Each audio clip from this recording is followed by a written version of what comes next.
Thought it was a joke? Did you think I was joking? I'm a professional soup eater.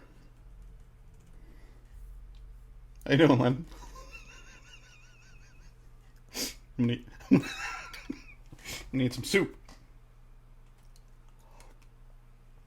It's carrot ginger soup. It's made by my roommate and good friend Caitlin. I mean, I'm gonna eat this soup like it's my job. It's not easy to eat soup live on stream when you have a mustache and a beard, but I'm doing it. That hand is clean. There's no soup on that hand. There's no soup in that beard. That's that's legit right there. But yeah, when your roommate offers you carrot ginger soup, homemade, no, I'm not gonna argue. Beard mustache problems. It's true. A corn muffin presents its own challenges. Not homemade, this corn muffin. Store bought. But a corn muffin's a corn muffin. What's the best way to eat a corn muffin when you have a beard? Oh, shit. See that? See that? I'll let you down. I gotta go find some sort of napkin. Be right back.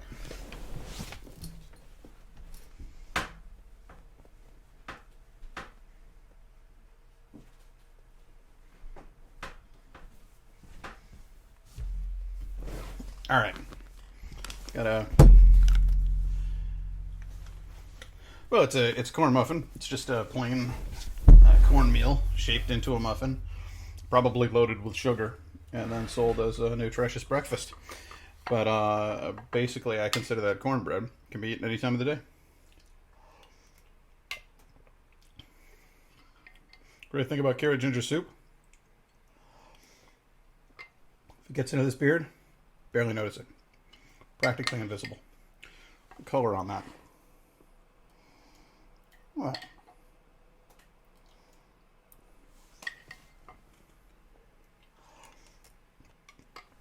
Well balanced with little tiny mashed potatoes, and that ginger. I guess she deglazed the pan using rice wine vinegar. Rice wine helps to complement the flavor of the ginger. If you're going to put olive oil in that pan, why not make it blood orange infused olive oil? You know, citrus notes mixed in with your carrot ginger soup.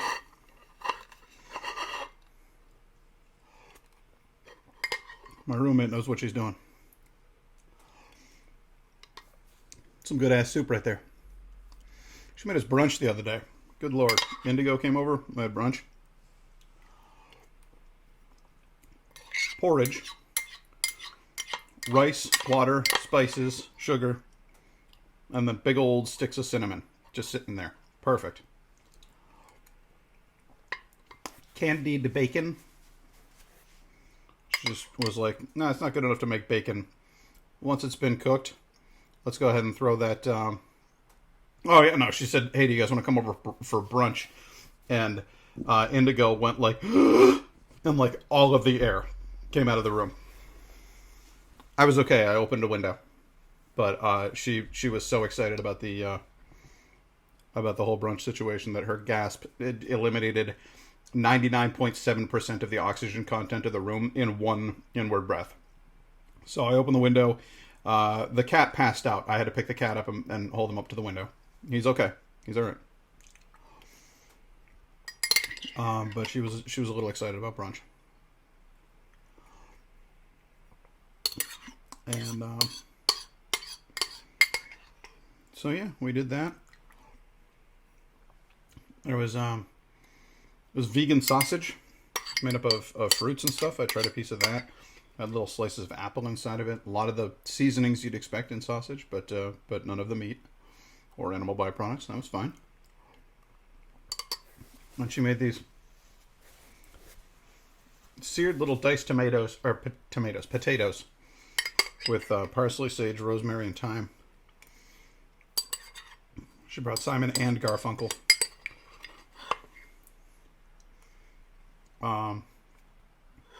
So they were both there. It was good.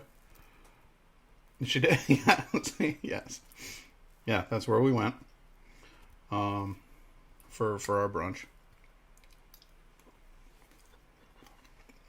So yeah, the best way to eat a corn muffin, if you're a man with a beard and a mustache, spoon it up, because you're not this. You're not gonna get a good angle on there. It's gonna get bad. Yeah. Okay. See what an affair that was?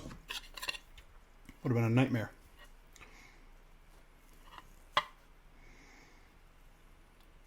You've never had cornbread? That's wild to me.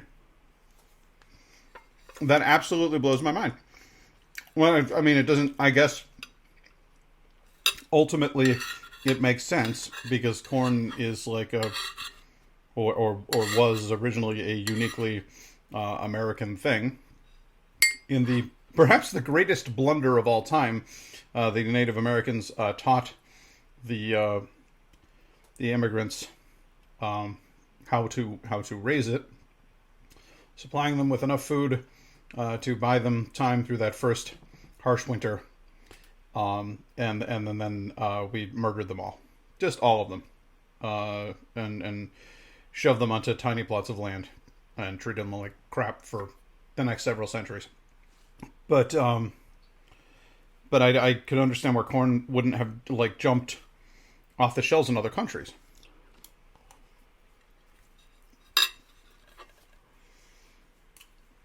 Cornbread casserole is so fucking good. I don't even know how to explain it. They'll do cornbread with jalapenos. That's Southwestern style. I like that. We put corn in everything over here. We put it into our gas tanks. We love corn. We feed it to our machines.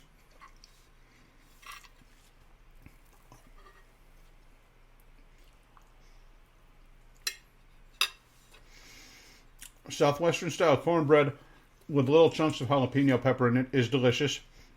It brings the heat. It brings the variety. It's a good time. But just regular old cornbread.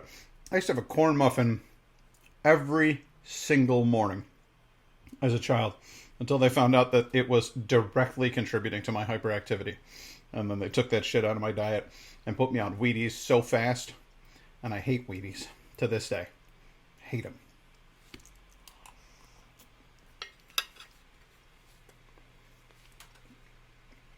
They put Michael Jordan on the cover of that box, and it still wasn't enough to make me love it. And who doesn't love Michael Jordan? Can of corn, can of creamed corn, sour cream, a box of cornbread mix, melted butter and eggs, optional. Mix it all together, bake it, done. Laura, you forgot, afterwards, when you're done with all of that, you get the can of just corn kernels, and you just pour that over the top. That way you just have like some loose corn, just around.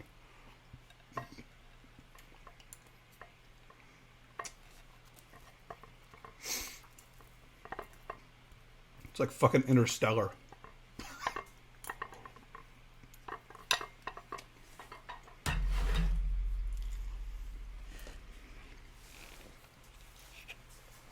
Never had Wheaties? You're not missing anything. It's just wheat flakes. Listen, I eat Special K. Put some shit in there with it. Don't just sell me wheat flakes. Come on, man.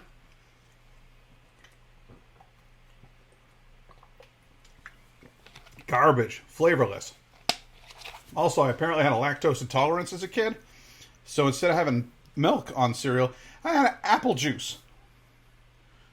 That was my breakfast. So, apple juice on Wheaties. Sucked. There's no funny commentary about that. It just sucked. See, yeah, that's what I'm talking about. Raisin Bran. Put some raisins in there. You don't have to throw a load of sugar in there. You can get the post-Raisin Bran where it's not like crazy sugared up. That's some good shit. I'll eat that. I'll eat it and like it. I'll eat it for breakfast. You know what else I eat for breakfast? Uruks. So I'm gonna eat these. Life cereal is fucking amazing, and I'm sure it's garbage. Like when we were kids, they were like, "Oh, it's part of this complete nutritious breakfast." Like, no, I'm sure that was garbage. But I'll eat it. I'll eat it all day and all night. Life cereal's amazing. Till the next day, then I have problems. But that day, I'll be great. I gotta kill.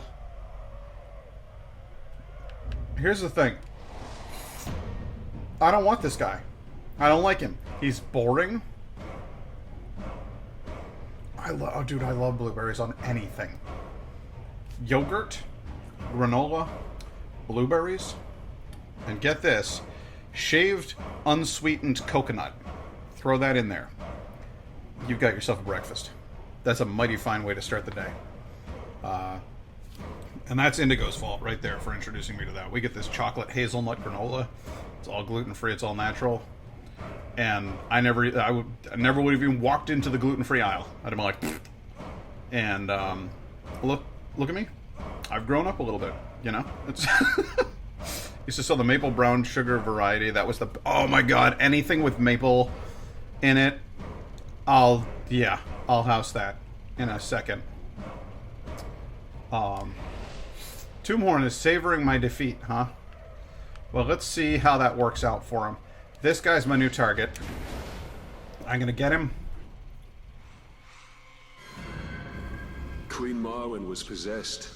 That wizard was using her to get to you. Using her to build an army within Mordor. Sauron and Saruman both pursue the power of the Ringmaker. There can be only one Lord of the Rings. Just like in Highlander. Oh, that's a Caragor, that is. Oh, he's coming. He wants it. Alright, gonna need you to go ahead and settle down. Oh, there's fucking 2 of them? Alright, I'm not doing this. No, oh god, there's fucking 5 of them? Yeah, I'm not doing any of that. I'll see y'all later. No, we had a great time. It was fun. I gotta go. Go fight those ghouls.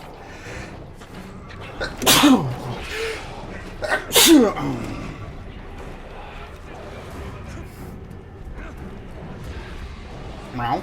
Hey, my baby. How you doing?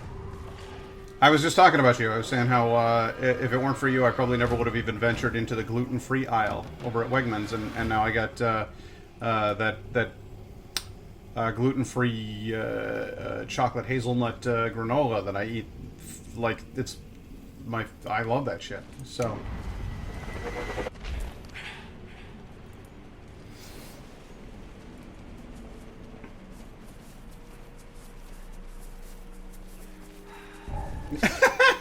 Nice.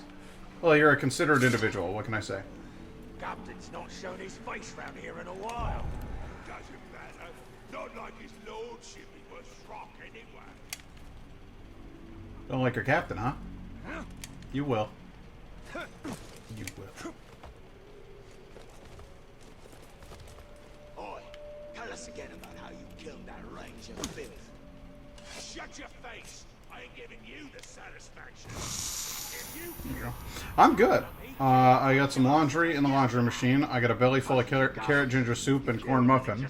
I don't know what else we want, you know? How's everybody else out there doing? I'm going to enjoy finishing each of you off. No, not me. Let me live, please.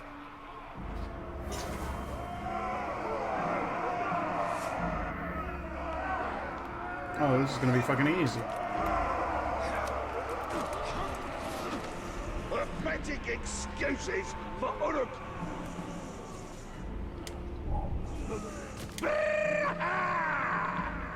Fancy joining these sharkheads, do ya? No problem.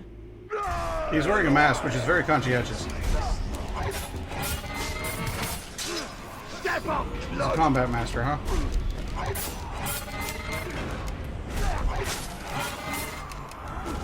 There's no alarms for any of you to sound, so I suppose this is just one of those situations where I'm gonna...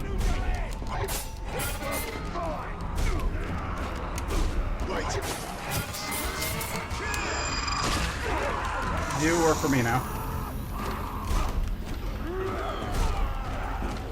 I hate some of that carrot ginger soup in the fridge. I hate it even more when it's in the toilet.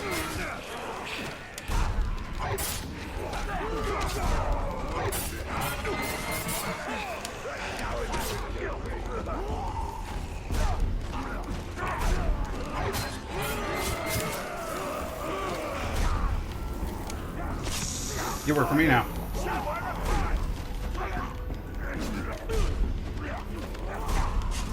I like how the boss here is just standing back idly and not helping his men at all.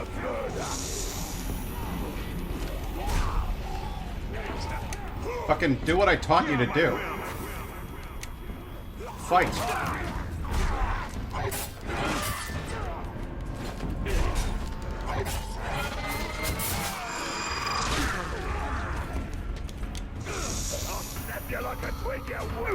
Go fight this guy for me. Don't move! Ow. Smash his boat!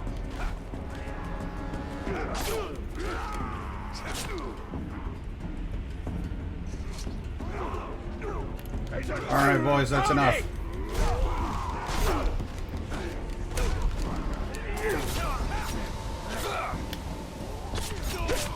Oh my god, you've got to be fucking kidding me. You killed him. You fucking assholes killed him.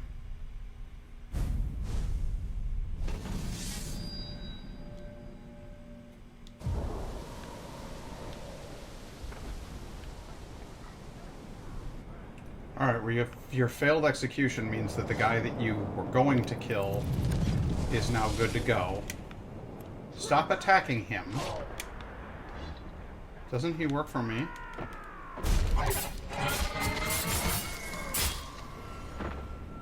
Die! Man-filth! Man-filth! I'm gonna give you a little something extra for all the trouble you caused. Actually, what you're going to do is work for me now.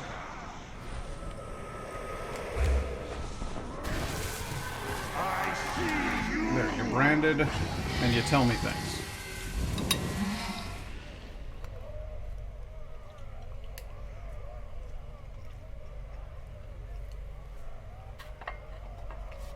What else can we learn from these guys? And a big boy with a poison axe. Cool. Statuga Bone Snapper.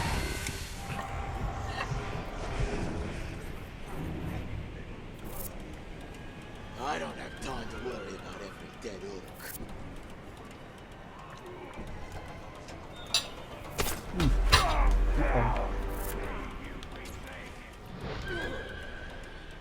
Did you just kill one of my guys? Who's killing my dudes? Excuse me, sir. My eyes are yours! After him!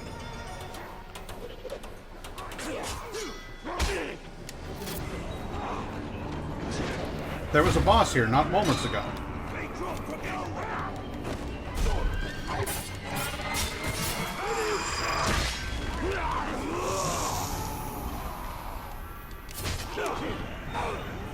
Ah, there you are.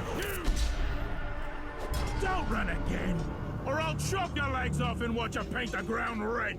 Yeah, no, you're gonna work for me now. You're nothing!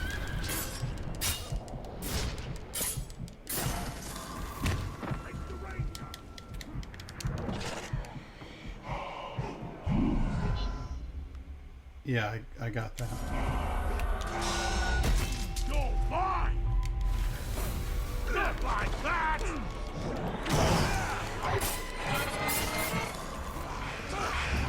I think you'll find you work for me now. You killed one of my boys. That's unacceptable. No, I like him. He's got sad eyes. He looks kind of sweet, don't you think? Oh, that's right. He's a slaver. I guess I'm going to have to kill him.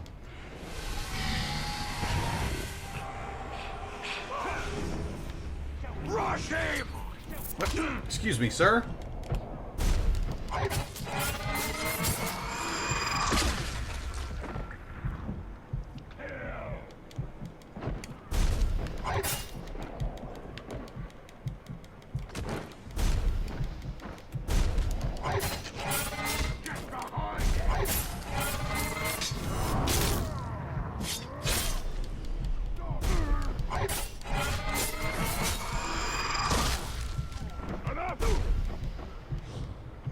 Alright, how many of these assholes are there around here? This is not what I signed on for.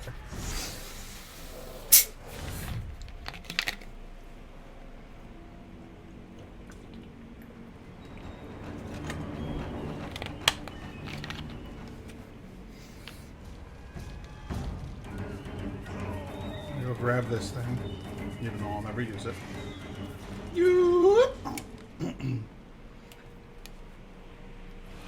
Now the question becomes, who don't I have control of? Your bodyguards both work for me, don't they? Do they? They do not. You shall be the one that I kill. No, you'll be the one that I mind control. I really don't like the guy who I'm trying to beat as the boss right now, so what I'd rather do is turn one of his bodyguards into my servant and then use that to my advantage.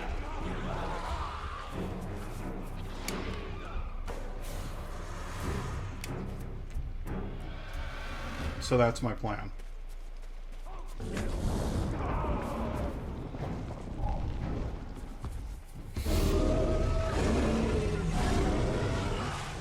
I don't want to do anything involving this crowd. I really don't. All I wanted to do was grab this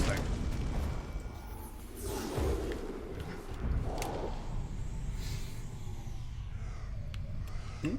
Little secret. I'm sorry. His wound was too great. I had thought... You stayed with him. It is enough. Here. He'd probably want you to have it. It's broken, but... No, human. You keep it. These are ancient things, those trees. We watch them wither and die with the cold, but always they return. We see strength in their roots, and hope as they stretch into the light. Let this token remind you of the elf you tried to save, of the bond between your people and mine.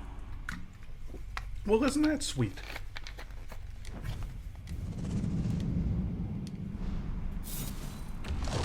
I don't want none from you, sir. We are not the first alliance of men and elves to challenge Sauron within Mordor. No, but we shall be the last. In victory or defeat, my people will diminish. Teach you who's in charge.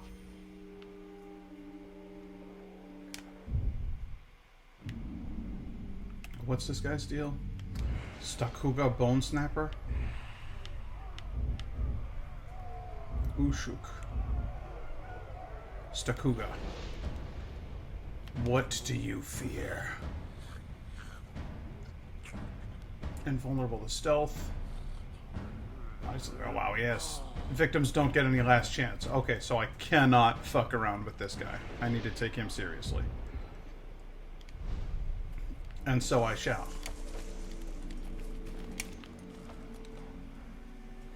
Come on then, lads. Nice and close. Nice and close.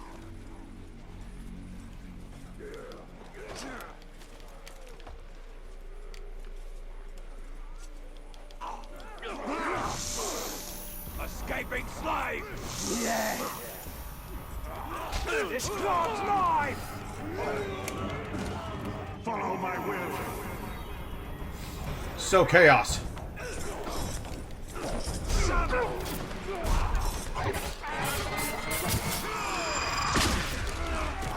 Work for me now. Let's draw and quarter this town and wear his guts as a trophy! Enough blood! Yeah!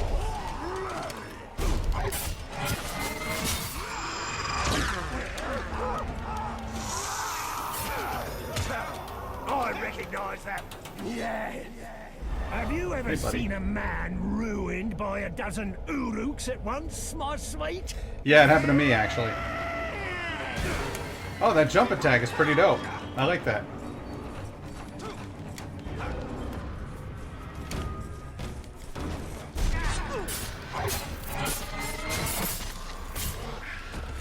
And now you work for me.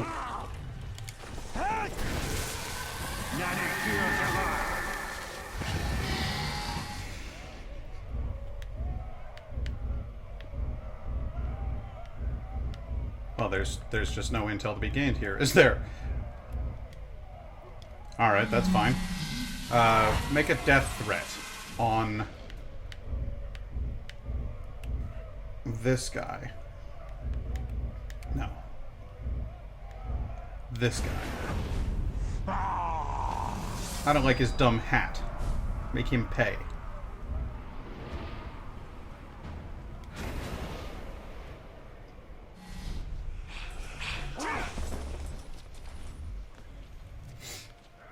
Suppose the killer's gone. Must be using some kind of reading magic to mount him.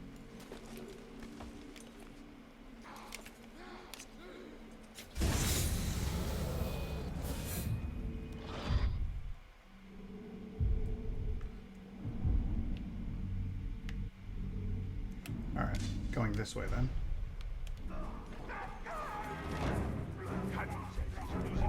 How they choose to raise.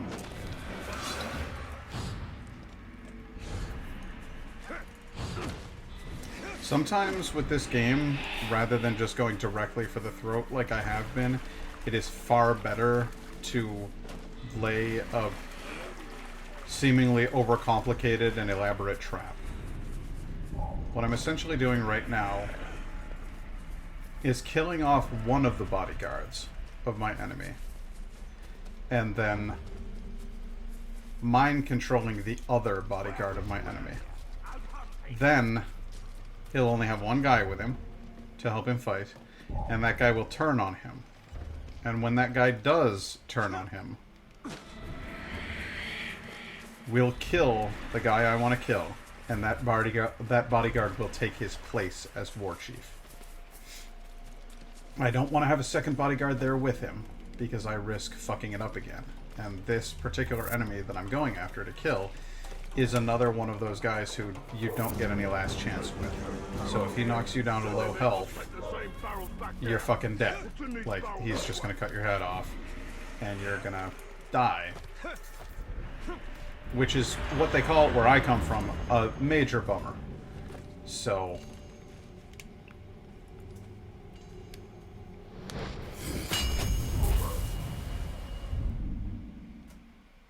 My elvish house unknown to me.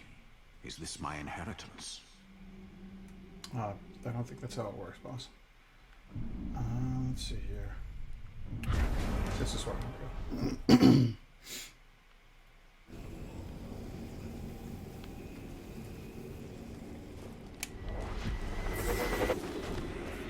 I could, of course, just mind control the guy who I'm after, but I don't like him.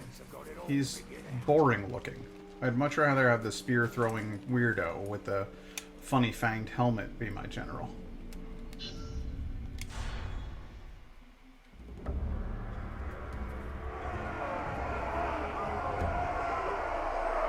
I've got a plan, but I need more soldiers. You're coming with me.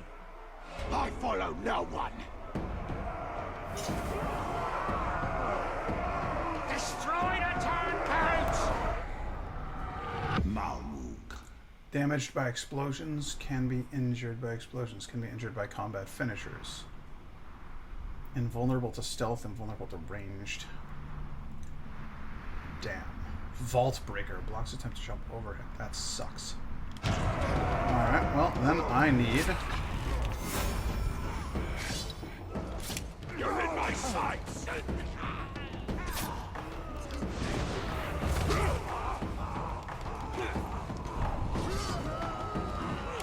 Someone's sneaking about.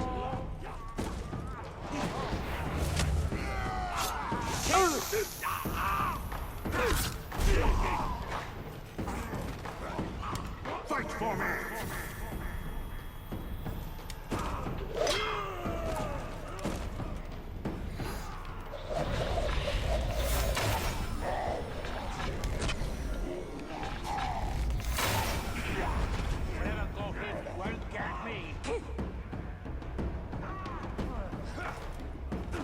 I saw you Ranger! Didn't you say you'd make me beg for a merciful death? No, I didn't say anything of the sort. That sounds like something an orc would say. But, hey, it doesn't matter anyway, because guess what? You're going to die. As soon as you give me intel on this asshole. Ooh, he's cool looking. I like him. Vulnerable to stealth. Fuck you. That's what you get for wearing a dumb hat.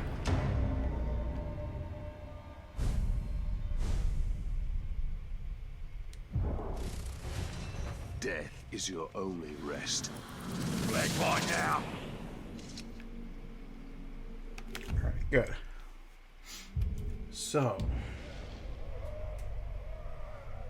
many corpses on the field. So little time. You will work for me. I will make it so. I will take your mind for my own. You should have said the Uh-oh, ghouls are out.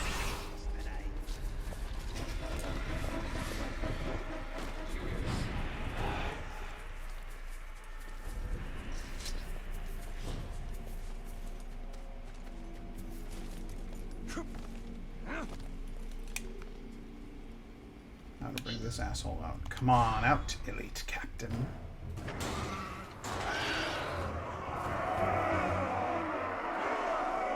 Watch on, you glubs! Nothing can defeat me! Nothing or something. Mugrish. Vulnerable to stealth. You're an idiot.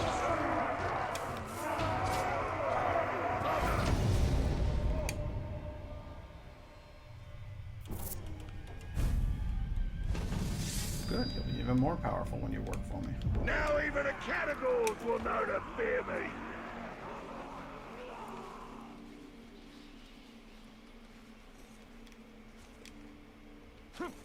I bet you 2 soft skins that my pet crowd could rip off your crowd's jawbone. I bet you 3 that he couldn't. You work for me now. Damn.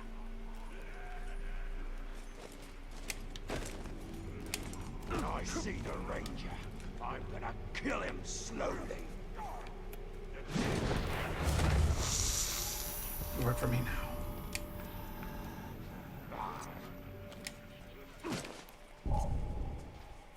You work for me now. He's down!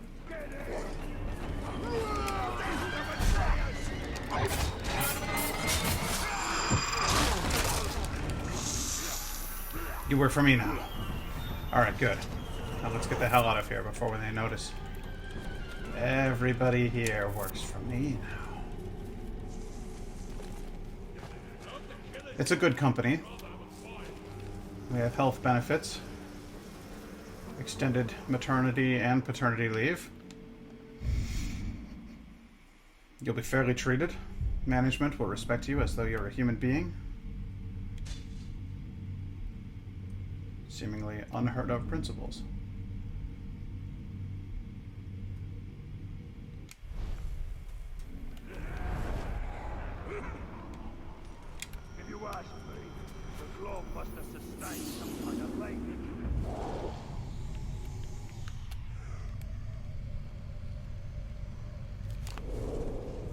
It's good.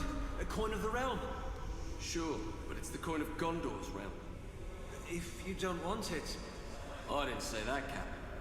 But how about a few less of these and a little more of that elvish cloth you brought over from Eregion? I think we can do that.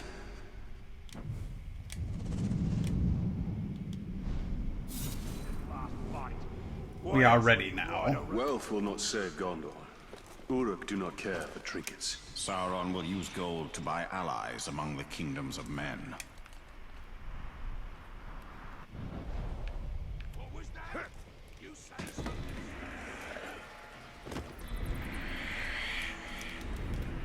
You work for me now.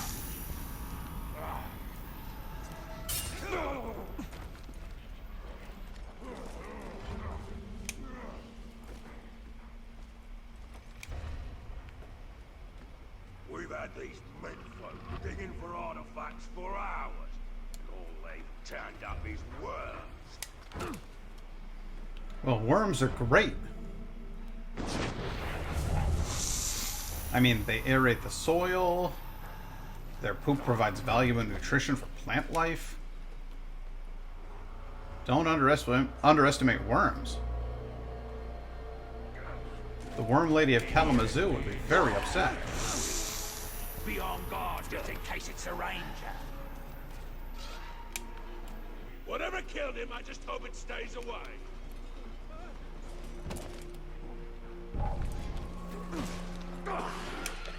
I see the ranger!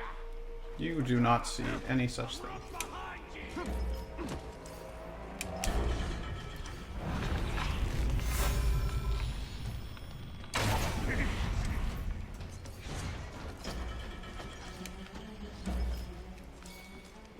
What was the name of the worm woman of Kalamazoo? Mary Applehoff? I taught Tark a lesson the first time we met. Did the same the second, and the third.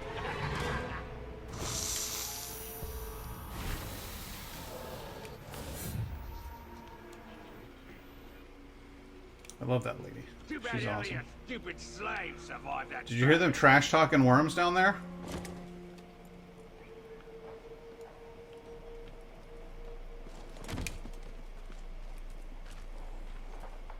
I hear the rangers fade away from Uruk. There's a come up behind. It's absolute bullshit. I won't stand for it. Calling Mary Applehoff. Telling her the producers of this game are a bunch of dicks. Alright, unfinished business. Tombhorn Hideskinner, you will fall before me and the might of my minions.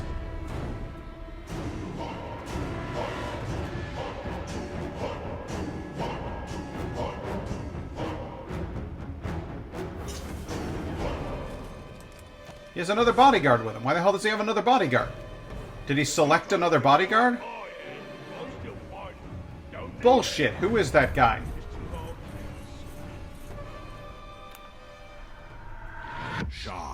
Vulnerable to stealth finish. Wow, he's got a fucked up face too. He looks like goddamn the Joker in Batman the Original. That's wild.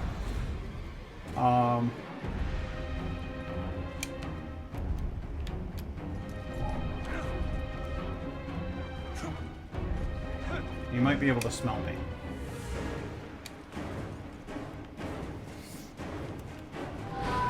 You work for me now, Shogflock. After him! I'll race a beacon! Skin! You walk again!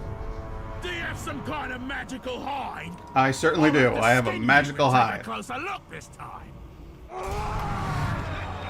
Be my sword. Be my sword. Spring the trap. Do the thing. Fight. I will have his blood. Do you hear me?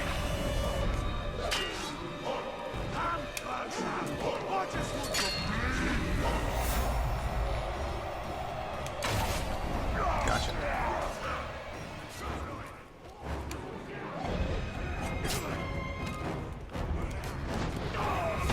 Ah, shit. Kill the traitors!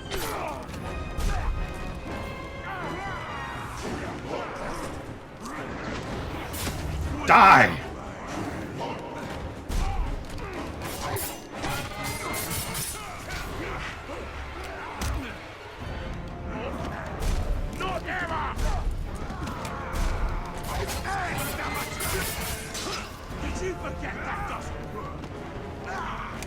I think it does.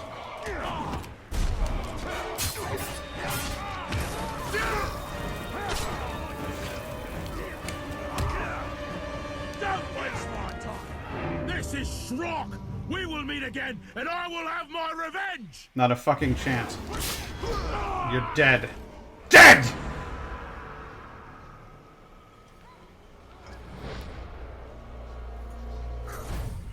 Now we find out who takes his place. Because honestly, either one of them is fucking awesome looking. Okay, Mugru's Thunderer is up there. Okay, good. So you've got a fun helmet. I like that. That's fine. Mouthed off to the wrong mood. Good. Now I hold D.E.D. dead. Your brown butter It was easy. in the bag with Harry. I killed him for good.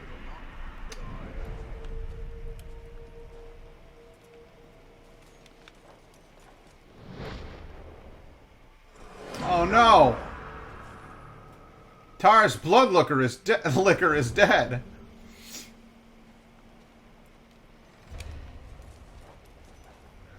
Come on, Tars.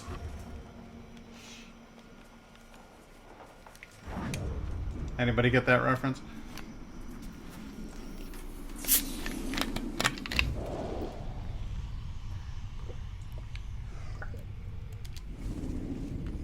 The north collapses upon us. The Tower of Nightmare builds in Norman. The Nameless One returns. Mother, take this. Thank you, my child. These visions corrode you, and what medicine we still have is fast done away. My visions are the hope of Nornen. If I must sacrifice myself for my people, so be it. What happened in the Grey Mountains, Mother? What happened, Lethariel? I left with the strength we need. Interesting.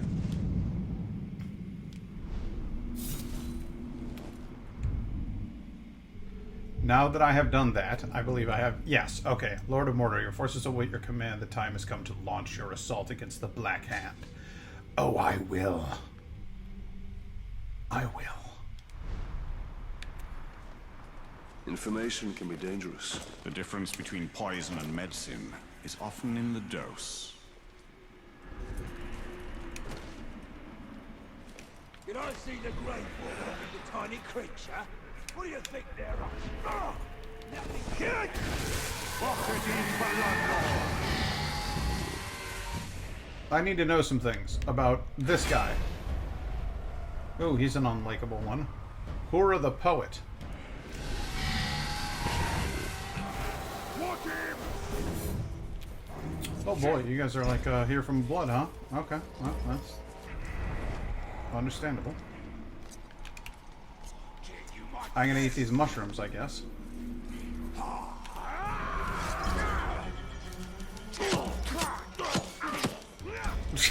Fucking shiv him to death.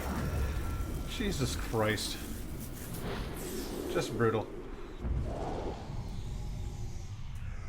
Hey, can I have a knife like that? Here, take this.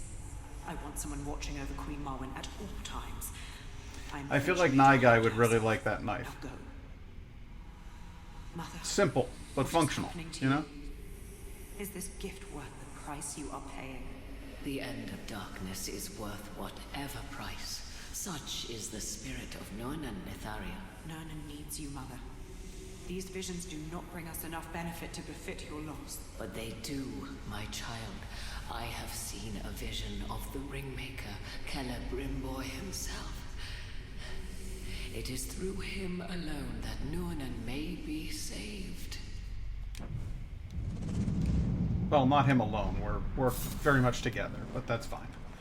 I get your meat. This land is rich and green, but there is a sickness on it. These waters are bitter, and the creatures within them foul. But they will feed Sauron's war machine. They make weird noises to scare us. He's too much of a coward to actually fight us face to face. Can I go up from here? No, there's a thing above me? Okay. I ain't afraid of no category. Next one I see, I'm gonna learn. I ain't afraid of no ghosts.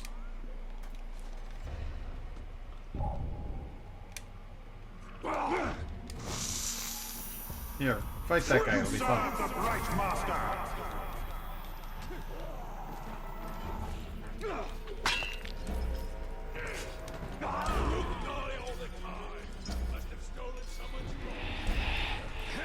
How do I... Oh my god. Oh my god, how do I get out of here? Oh dear god, how do I get out of this place? Stop running in circles. I gotta get out of here.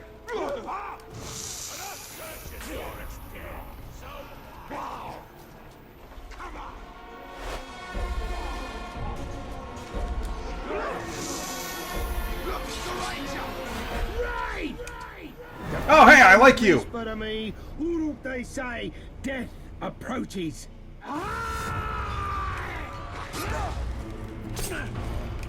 No, I gotta take him.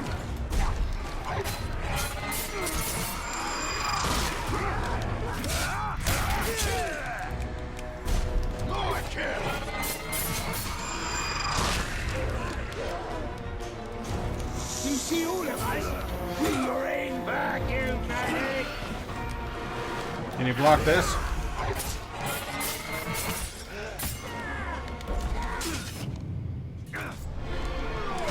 Stop fighting and work for me. My god, the things we could accomplish.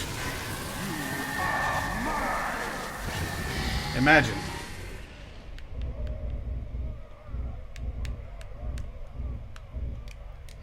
Alright, well I guess I can't do anything. Dismiss. I'm glad you work for me though. That's good. I'll see you later. I like that guy, he's fun. Bustin', bustin', bustin', bustin', bustin', bustin', bustin' makes me feel good, feel good.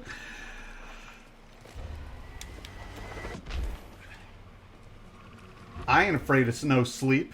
I ain't afraid of no bed. So stupid.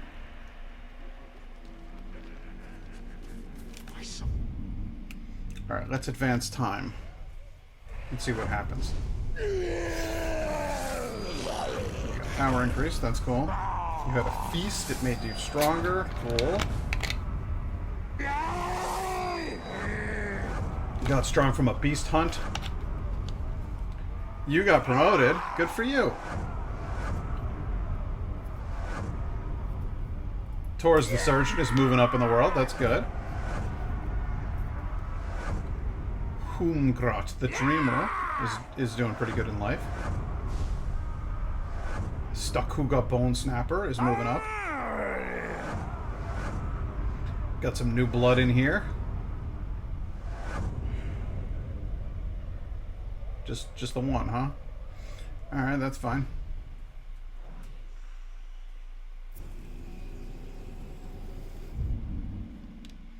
We'll advance time again. We'll see what happens. Alright, you ambushed a guy.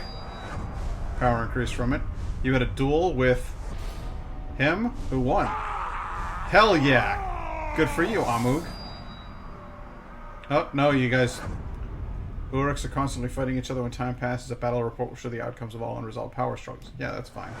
Nothing happened there? That's a bummer. You had a feast, you got stronger, that's cool. Albeit a little lame. Your Humgrad is moving up. Good. Hura the Poet, I really don't like him. I think he's pretty gross, honestly. Uthug the Rhymer, you could be interesting. You have potential. Unknown Uruk there. Who's this asshole? He's fun looking.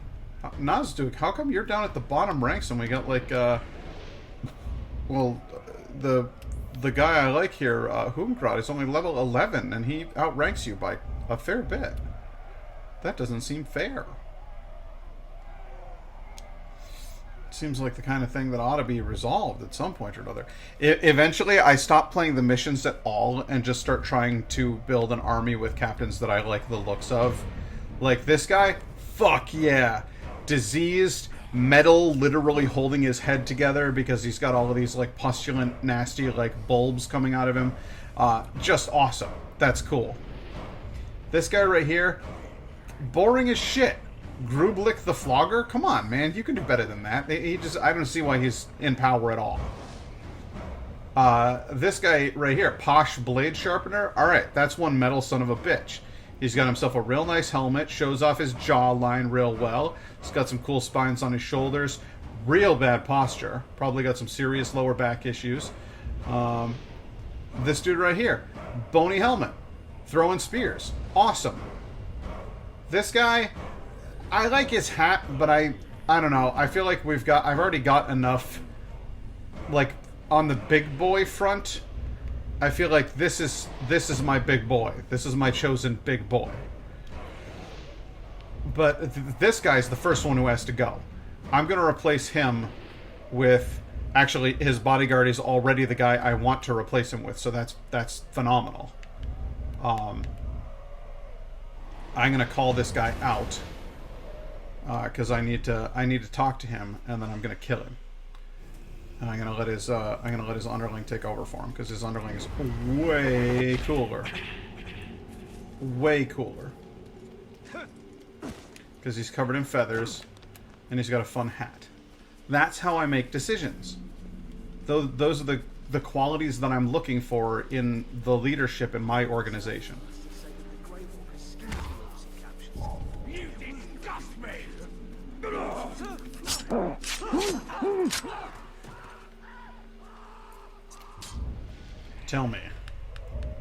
Tell me of this one. He's a big boy, isn't he? Thank goodness.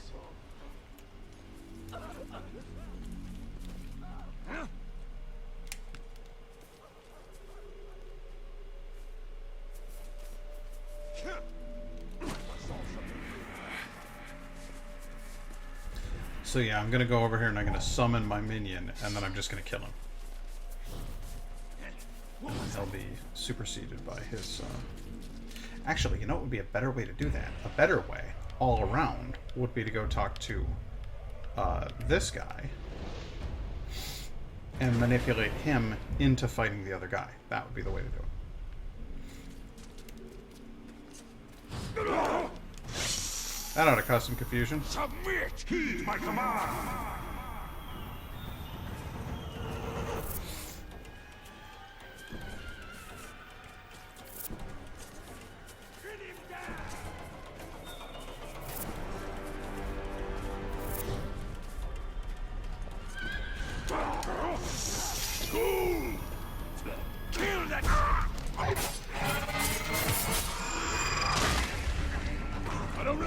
Maximum head poppage. Alright, you. No, I'm not doing that. No. No, I have other things to... listen, I will continue on the story of this game once I have put the right captains in the right places. And no sooner, sir.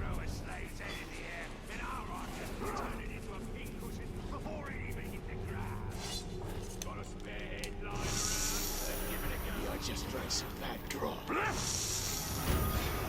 Erase the darkness.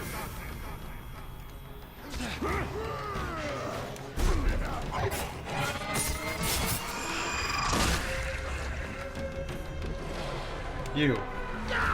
Gotta go. I need you to do something for me. I need you to... Was there death threat gain until this one command? I need you to command. The captain you dominated is a bodyguard of a war chief. You can command him to betray his master, attempt to murder any captain, or infiltrate another war chief's personal guard. Yes. I want you to kill your own master.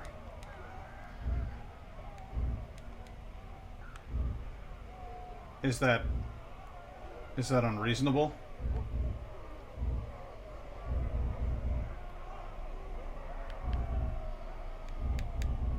Alright, fine. Then we'll murder this slaving asshole.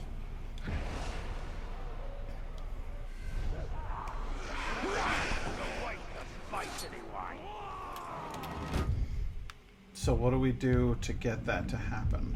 This here. Alright then.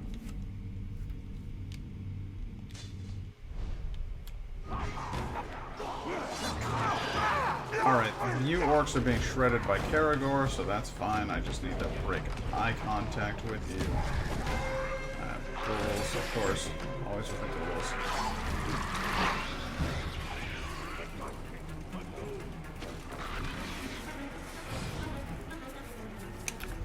Okay. Now then, what was I saying? I need to go here. This is going to pay off. You'll see. This is going to pay off. Yes! See? Move with the vial.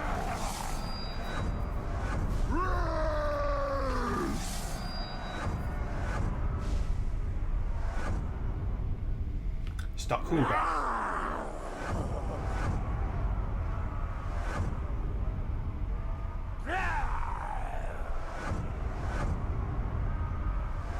Nazdug Battle Blade. Death Blade. And a couple of new unknowns.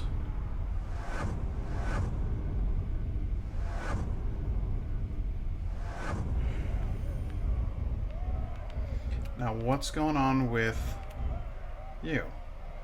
Good, you're ready to fight him as per my command. Okay, so now we go to that event.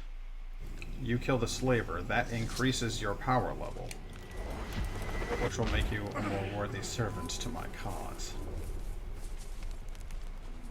If I was promoted, I'd put myself in charge of the hunters. Why do you want to do that?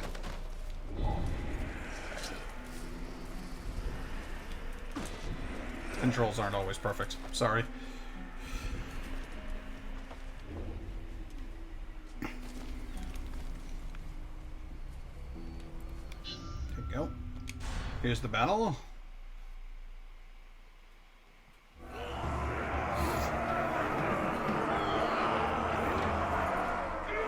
You're no good. Nothing but grief and bother.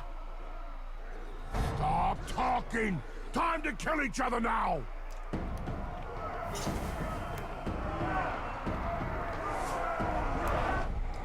What's your weakness? Kuga. Vulnerable to stealth finishers. Oh, I guess I'm gonna have to stealth it.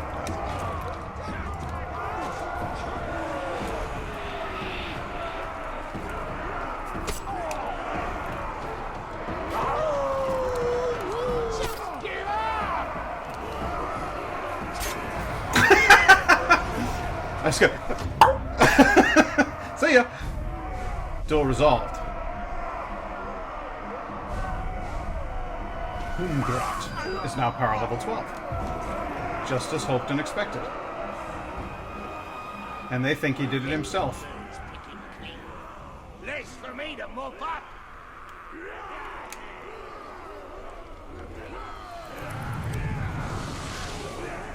Alright, Humgrat, I'll see you when we kill your master. Who I need to summon. That's what I'm after. Alrighty.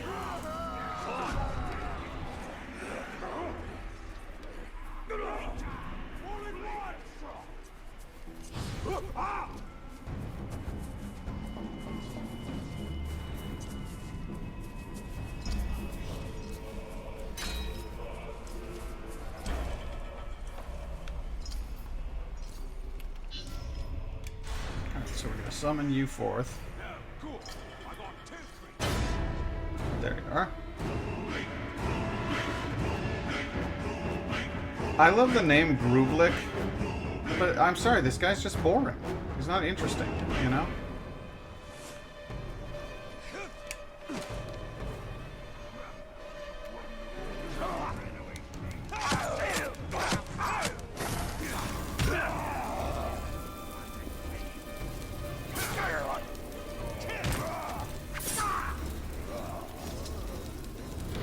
Stop hitting him!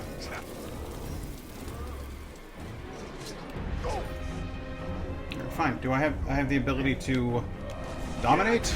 Good. Tell me the things you know about these guys down here.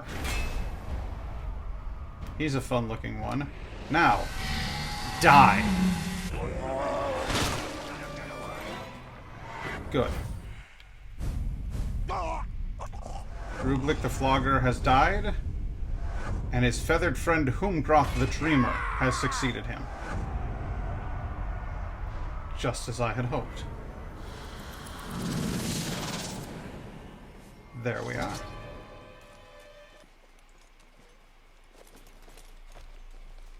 Now...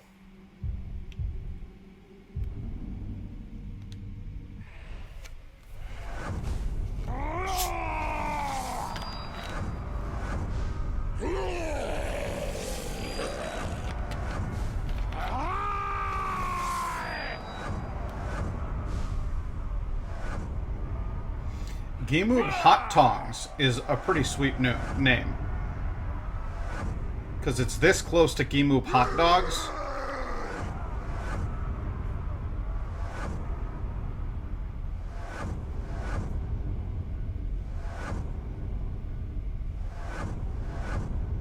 Lots of new captains. Good, good, good.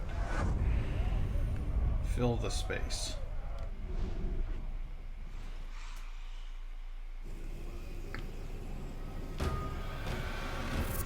Now it's time to go do the story mission.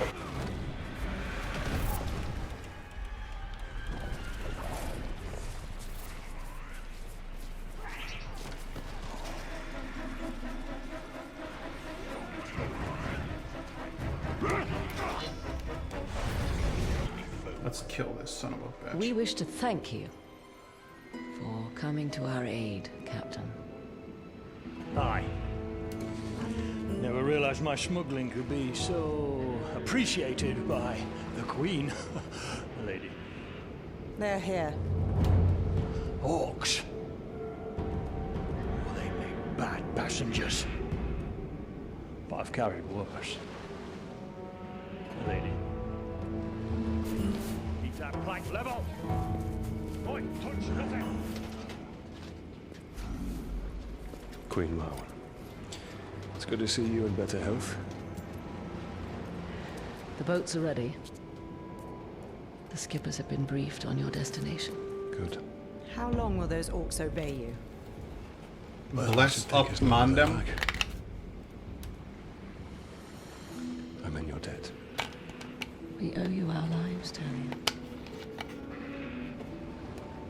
What does bless Just up put an end to Mandem this mean? madness. Oh, we'll put an end to this madness. My lady. I read something about a soup stream. I did eat at the beginning of the stream. I did 100% eat a bowl of carrot ginger soup. Unapologetically on stream. It's live, it's there. It's not going anywhere.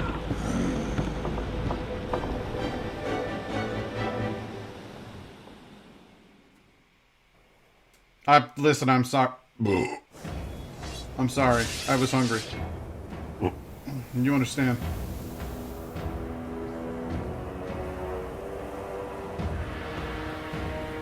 Tombhorn Hide Skinner. I just killed an enemy named like Tombhorn Hide Skinner.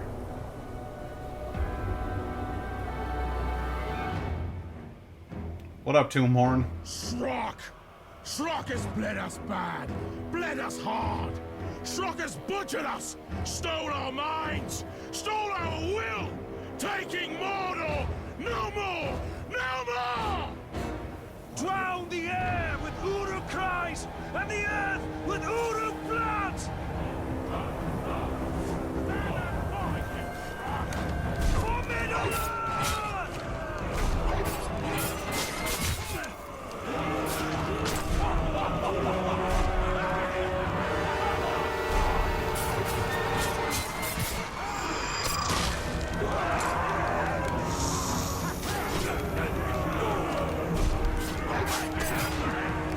The more of these guys I can manage to take with my powers,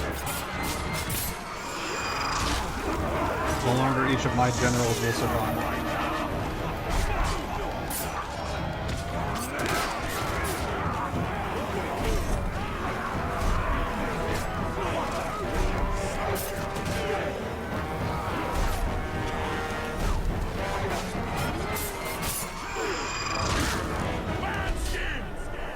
Let's Manskin. get one thing straight. When I kill a man, I expect him to stay dead. I could stay the same of you.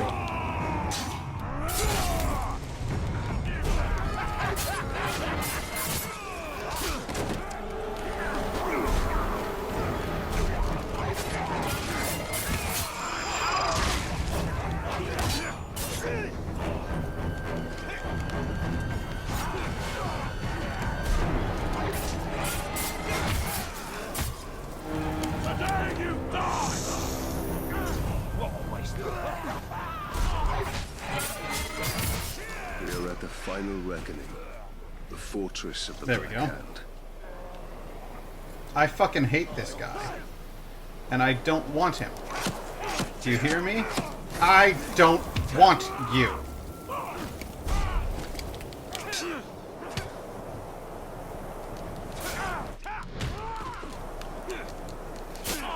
Give up!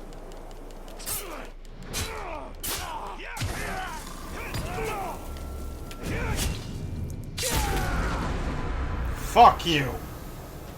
You don't come back from having your head cut off. By the trail of dead they shall know me.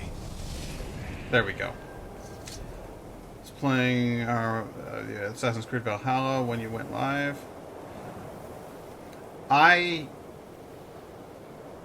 Lars hitting me with that. Wait, Jesus Christ! How much did I miss from that one fight? Yeah, those are late. Do not get. Those who are late do not get fruit cup. Laura's hitting me with that wisdom. Thank Cloris Leishman for that tidbit. Yes, you absolutely can. She was fabulous.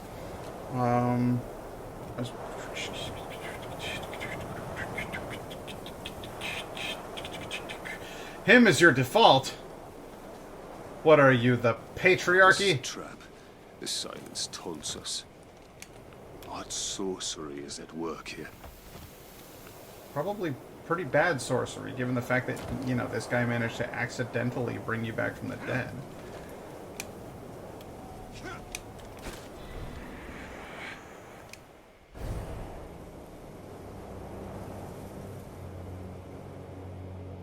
I wasn't expecting you. The corpses are looking at me. The corpses are turning and looking at me. I hope my soldiers gave you a warm welcome.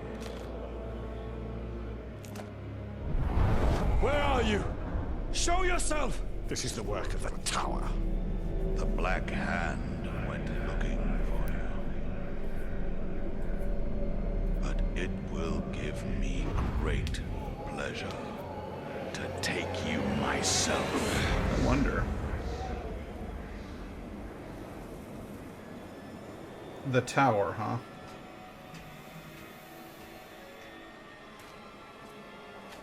The Tower of Sauron will fall, just as the Hammer of Sauron fell. Bow to me. I don't tend to bow to too many people. And I will deliver you to the Dark Lord, unspoiled. Admittedly, you are the most metal-looking villain. No one. The Dark Lord forgives you, Celebrimbor. Return to him and cast off this human corpse. Stand up and fight. There's no need, Ranger. That guy's so cool looking. Celebrimbor is your curse. He chose you. Silence! And he can release you at any time.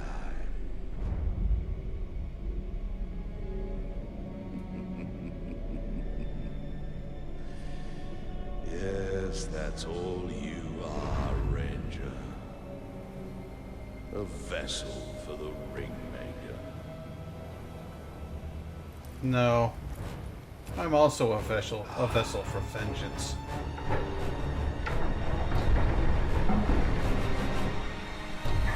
What you did to my wife and my son will not stand.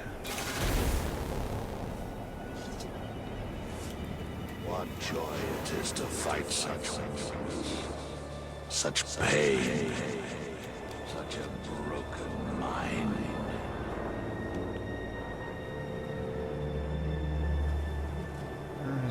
Where are you?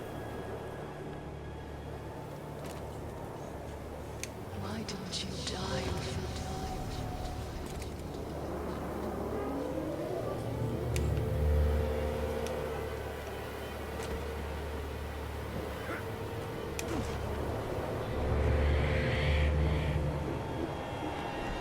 I hope you can relax soon. What do you still fight for? I fight to kill you. Oh, I can probably use elf sight to see you, huh?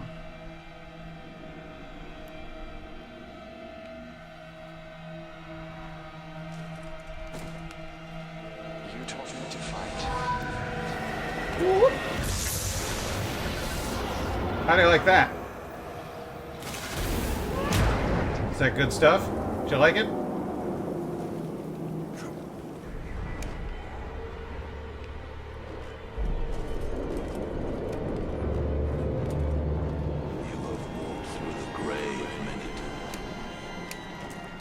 I shall live through the grave again and again until you know.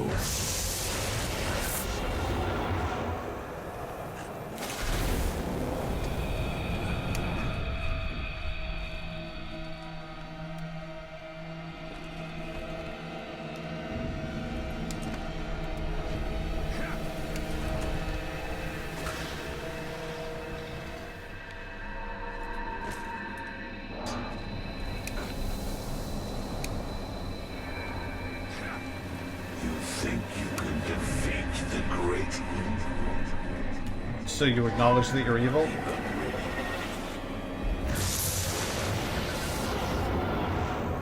Why be evil? Why embrace it?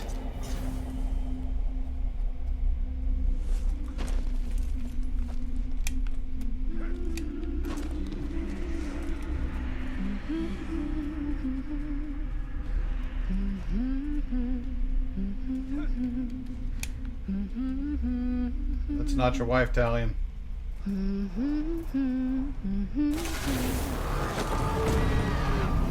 You will never see your family again.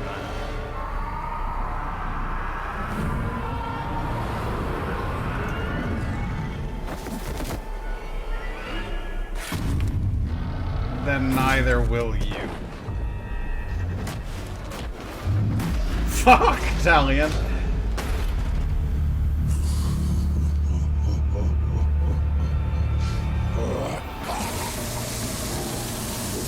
Right through the throat. Would have been way cooler if it was in that wacky mouth of his. Bums me out that he goes down so much easier than the hammer, because that's a way cooler villain. You deceived me. It was Sauron's doing. This was your doing! I should have died with my family. I thought you wanted revenge. I can't leave you. But there is only one way to close the circle. The Black Hand remains. Not for long.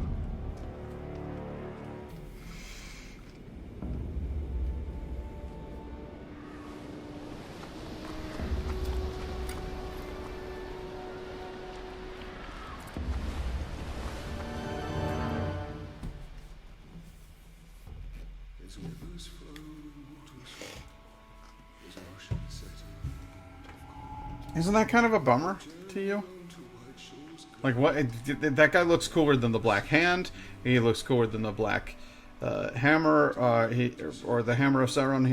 He's like the coolest looking villain in the entire game, and he's the quickest and easiest to kill. It bums me out.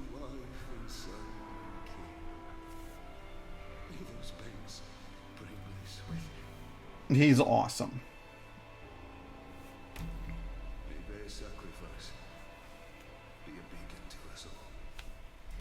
It's a bleeding shame, it is. It's an injustice. An horrible injustice.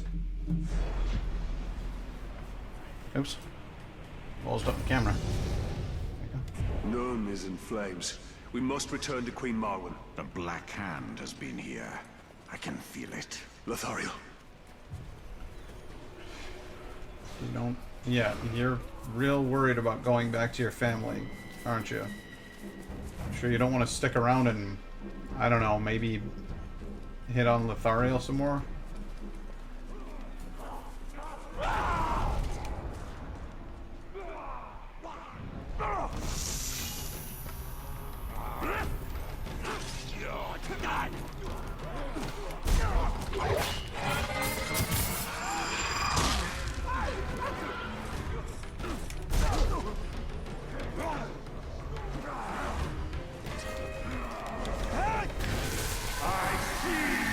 Am I coming over? Yeah, of course.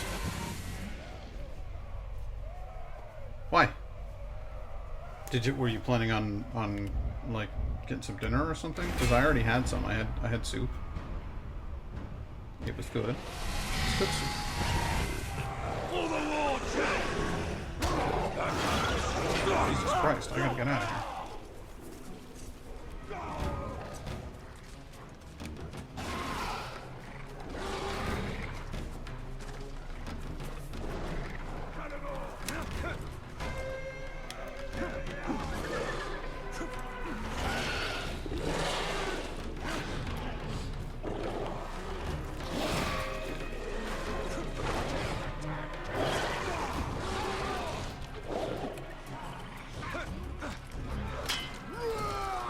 It's a category.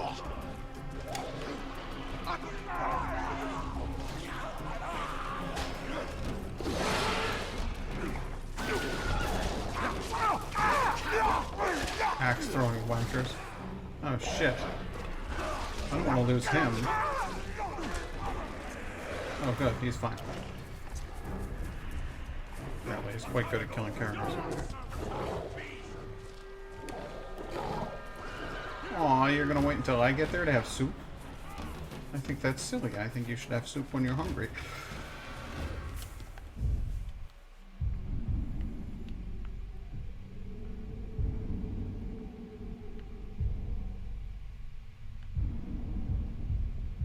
What's this? Feast. Invade Lugdash Longtooth's feast to weaken Sauron's army. I could do that. But where's... Ah, this is where I'm going. Okay.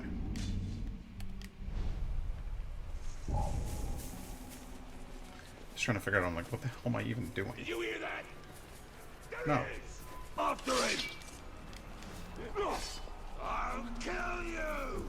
No, you really won't. Actually, I need to make sure that you don't make good on that.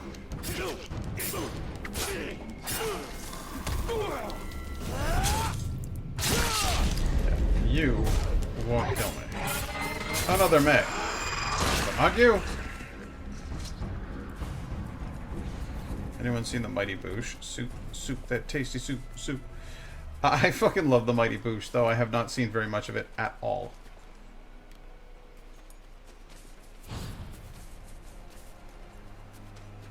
But everything I have seen tells me that it is a thing that I should watch more of.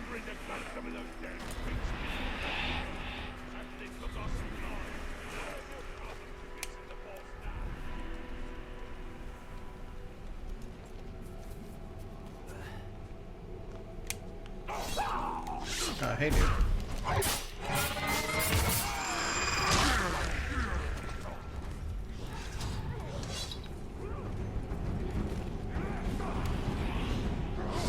Oh, there's a worm around here.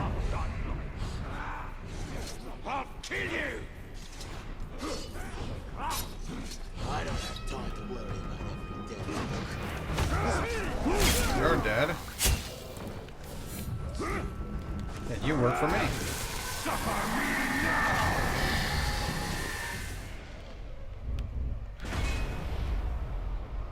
Ooh, he's fun looking.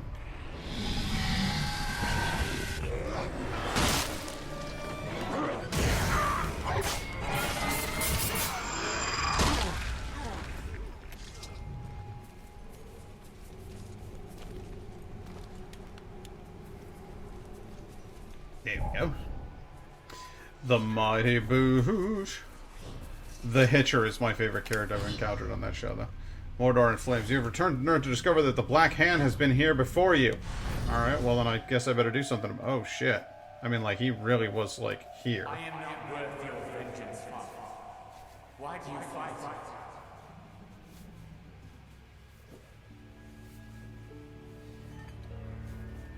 We will be together soon. Forever.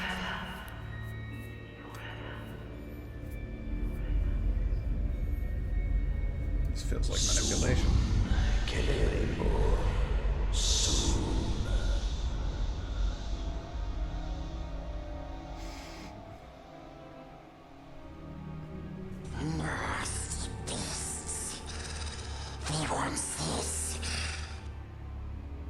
What are you doing here, Gollum? But we took it from them.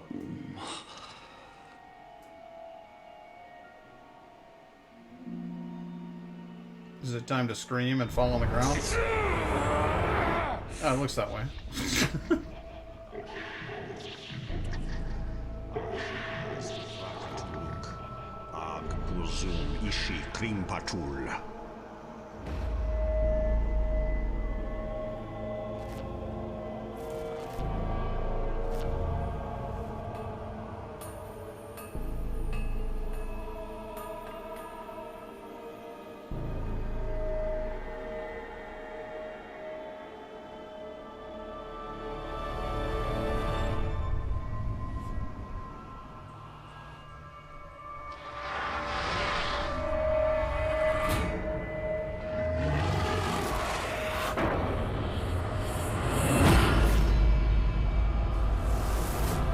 You tried to take the one ring from him?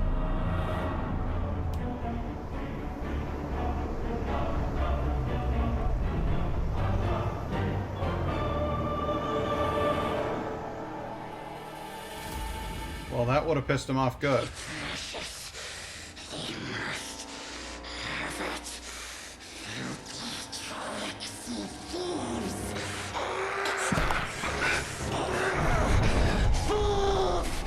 Thief!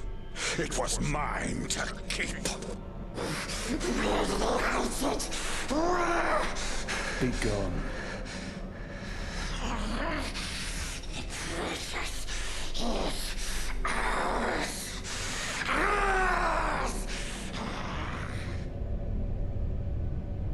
Sauron knows we're here. Let's not keep him waiting.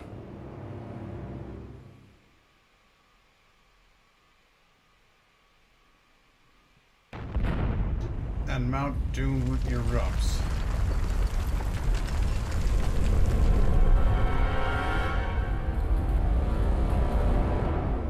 Hurling ash and flame into the air and shards of glass and stone to the ground beneath.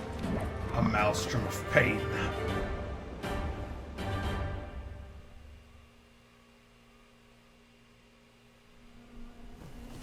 Meow, meow, meow, meow, meow. Meow, meow, meow, meow, meow. Meow.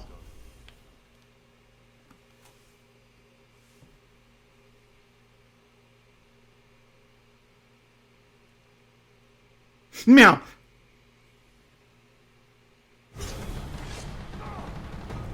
Alright, I guess we are here to fuck it up. Lord of Gifts. The flames make it go faster.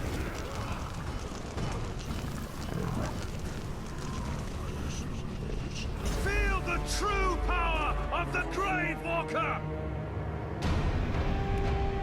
First talon of the hand.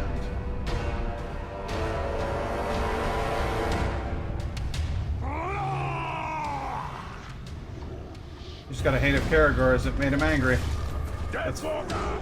Deathwalker! An honor to serve under the tower. I'll mount your head on the spikes of the Black Gate for what you did to him.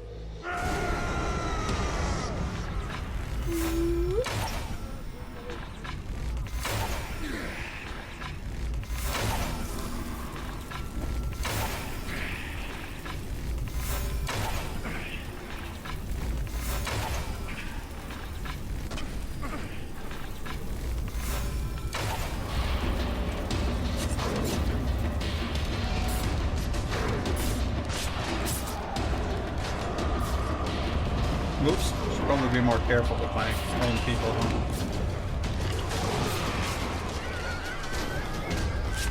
Ah, you killed my baby.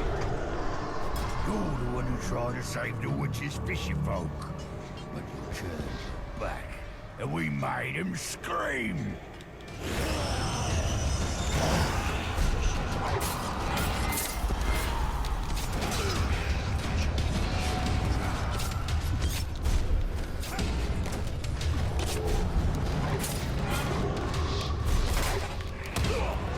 Ow.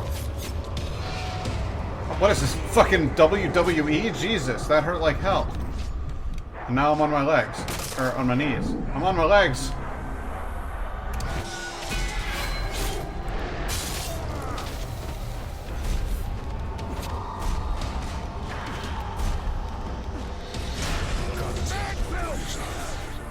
Turning into a right bloody nuisance, aren't ya?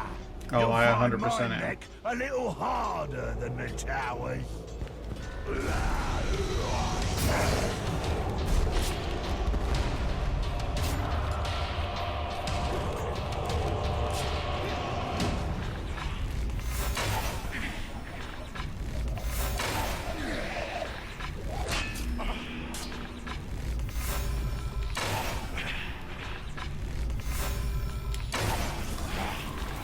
Can't blame the guy for trying.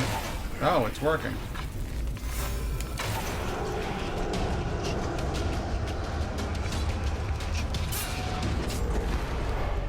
I'll haunt your nightmares. The hell you will.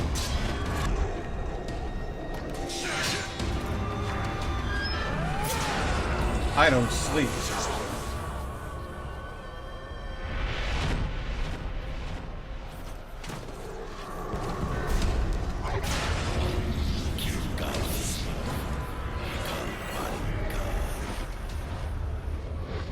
So much for you guys, huh?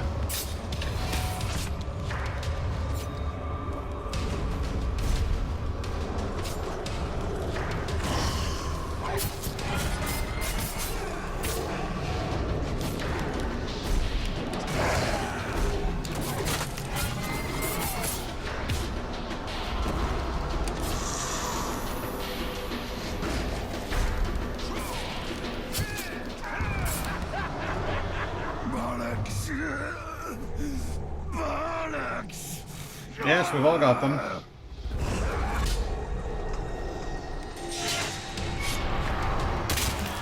Nice.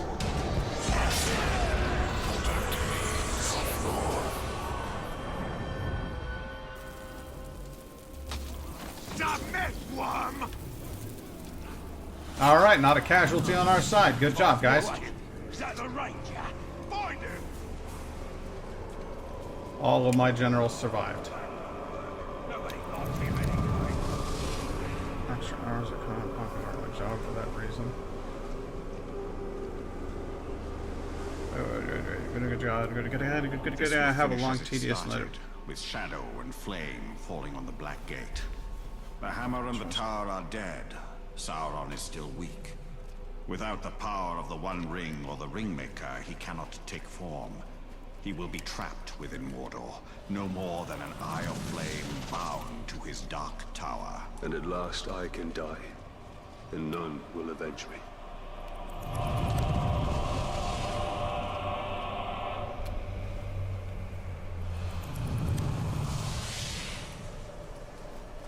I have a long, tedious night of proofreading, hundreds of multiple-choice quiz questions. Luckily, this doesn't happen often, although I kind of wish it did because I like the extra paycheck. Oh, well, as long as you're getting extra money.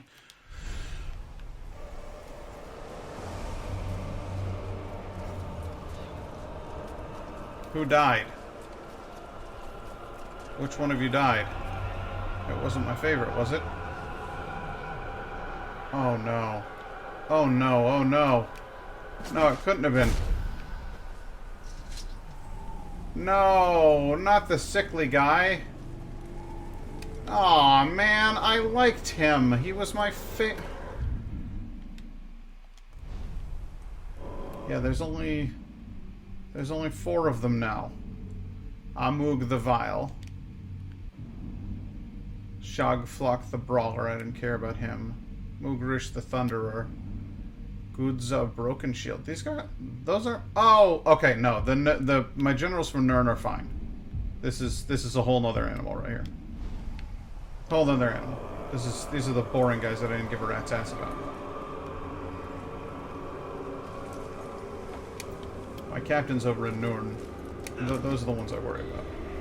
I don't want the fat guy with all the horrible boils and everything to get killed. He's my favorite.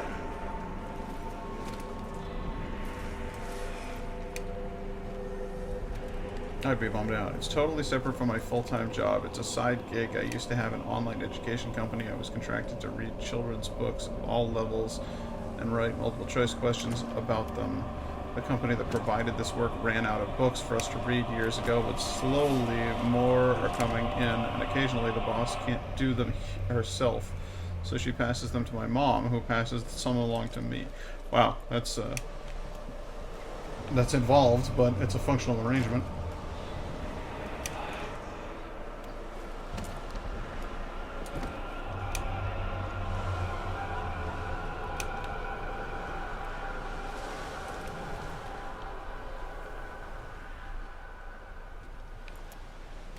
Anywhere that you can make a little extra money is a good thing.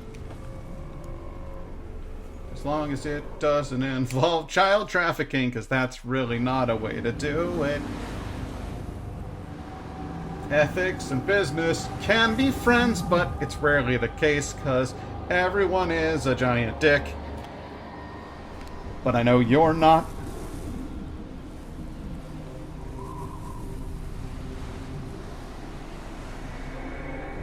Hello, asshole.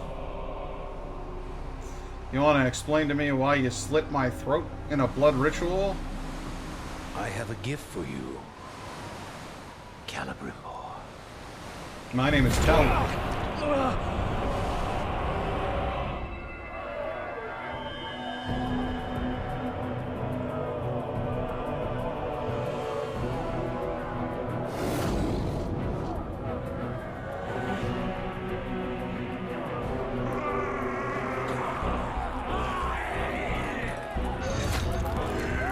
Memory of how you did this the last time and how it didn't work out well. The one ring only serves one master.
of Shadow of Mordor. What did you guys think? Because I enjoy, it's like my brother said, it's essentially very elaborate fan fiction. I feel like I need to do something about this 28K save time. Oh boy. What exactly did you have in mind, Laura? It is a cool game. It's a lot of fun. I really like the storyline. I like the graphics. I like the mechanics of it. And honestly, once you're finished with the game, you can go back into the thing, and you can just keep like playing with the little army system. And like, okay, well, I'm gonna have this guy attack that guy, so that this guy attacks this guy, and he gets to be this level. And then once he's ready, then I'm gonna have him attack the war chief, and he'll become the war chief. You can deliberately sacrifice war chiefs that you don't like, get rid of them, and then you just end up playing an orc politics land for a while, which is more fun than it sounds like, I promise. I see that you have redeemed the Weird Dream feature for 1,000 Solv. So I will tell you about a weird dream that I had last night involving Indigo, her apartment, and her cat Cedar. I was in the bathroom utilizing the facilities. And when I finished, I stood up, turned around to the sink, and began to wash my hands. At which point something brushed against my leg, and I turned around, and there's Cedar. But the door is quite closed, and I'm modestly concerned about that, because we either have a cat who can phase through solid matter, or was the cat in there to begin with? No, I remember quite distinctly that the cat was outside when I closed the door to use the bathroom. I enjoy my privacy, and having a cat stare at me while I go to the bathroom kind of makes me feel uncomfortable. I don't know, I'm weird. So I know for a fact that this cat could not possibly have gotten into the bathroom before I went, and is now in the bathroom. So I'm like, okay, did Indigo play a trick on me and like peek the door open just a little bit and let the cat in and then close it? No, it doesn't seem like her style. I don't know. So I step out and I'm like, hey babe, did you let the cat into the bathroom? And she's like, no. And I'm like, how'd he get in here? So I start looking around and I notice that there's a spot where the floor is a little bit bowed. I don't know how to explain it. I'm living in an old house, and the seam between the wall and the floor is far from perfect. There's some bowing here in certain places where you wind up with this sort of wacky, like little gaps there, right? And so I guess that factored into my dream to some extent, because I noticed the bow, and then I looked at the cat and I go, how'd you get in here, bud? Hang on a second. So I put him out the door, I close the door, and I stand in the bathroom and I go, Cedar. Which, for the record, cat never comes when it's called. That's not a part of reality. But in dream reality, yes, the cat comes when it's called. He goes, whip, and squeezes under this little hole. And I'm like, what the fuck? First of all, that's a big-ass floofy cat, but it's not all floof. Some of that cat is just big-ass to begin with. Like, that's not an easy fit. Second of all, how the hell did he do that? So I get down and I look in there, and there is like a full-on like burrow between the kitchen and the bathroom. And I'm like, when the fuck did this happen? Well, in real life, not dream reality, the cat did scratch at the floor in the bathroom a couple weeks ago and had us kind of baffled. It's the only time it's ever happened. So in the dream, that translated to the cat dug a burrow under the wall so that he could get into the bathroom. And I'm like, okay, well, this is... I mean, it's troublesome because, first of all, we could tell the people in the apartment... I don't know if he actually burrowed or if there was, like, naturally holes there or whatever. I don't know. Haven't been paying attention to the... yeah, very much so, yes. And I honestly am like, I don't know if the cat did this or if it was just, like, shoddy building. Like, the old house I'm living in, those gaps exist. Like, that's just a part of the house. So I was like, should we tell the apartment complex management, dude, there's a fucking hole in our floor wall, or do we not? Because fucking coronavirus means they're going to have to send somebody to replace it. And we don't want anybody in the apartment. And then second of all, they're going to be like, oh, well, you have a cat in here. Clearly the cat dug this hole. So I'm like, maybe we shouldn't tell them. Maybe we should try to fill the hole in ourselves. Meanwhile, the cat is freely traveling in and out of this hole and having a grand old time. And over the next couple of days, because it's dream time and days elapse, this hole keeps getting bigger. So I'm like, yeah, the cat's definitely contributing to this problem. And so I'm like looking in there and I'm noticing that there's like other, it's not just a U between the kitchen and the bathroom anymore. There's fucking branches. Like this cat's been digging tunnels. Like it's the Great Escape or something. I don't know. Like he's walking out with pantfuls of dirt. I have no idea. But either way, the cat has been tunneling, and I'm like, what if he gets into a vent shaft and falls into a heater? What if he ends up at the neighbor's place? And so we have to plug these holes. We have to stop the cat from digging in here. And I start rationalizing, how am I going to discourage the cat from burrowing into the wall? And I'm like, we use a spray bottle. When the cat's bad, I use the spray bottle. It's just water. And the cat's like, I hate being wet. And except when I don't mind being wet, which is when I climb into the shower while you're taking a shower because you've left the door open because you didn't think that the cat would come into the shower, but he did. Surprise. But he hates getting sprayed with water, so we use the spray bottle. But then I thought, if I spray him, he's just going to go into the hole further where I can't get at him. Then I can't pull him out of there. I can't get into it or anything. So yeah, I had this long, complicated dream about figuring out the logistical nightmare that was trying to extricate a cat from the wall and the floor. That also segued weirdly into a murder mystery dream, as is my fashion. There was some sort of and this is vaguer. This is like a second half of my dream that doesn't involve the cat, except that it does. Because it involves bodies being stuffed into holes, like the holes that were in the wall. And I'm trying to solve this murder mystery, driving around in a van somewhere in what I believe is Florida? Maybe Miami, maybe Orlando, not sure.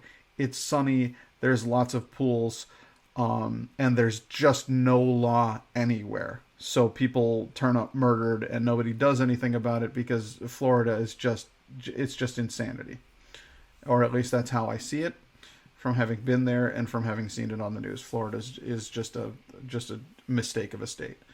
So I went on an investigative spree with, it wasn't Indigo and I wasn't me.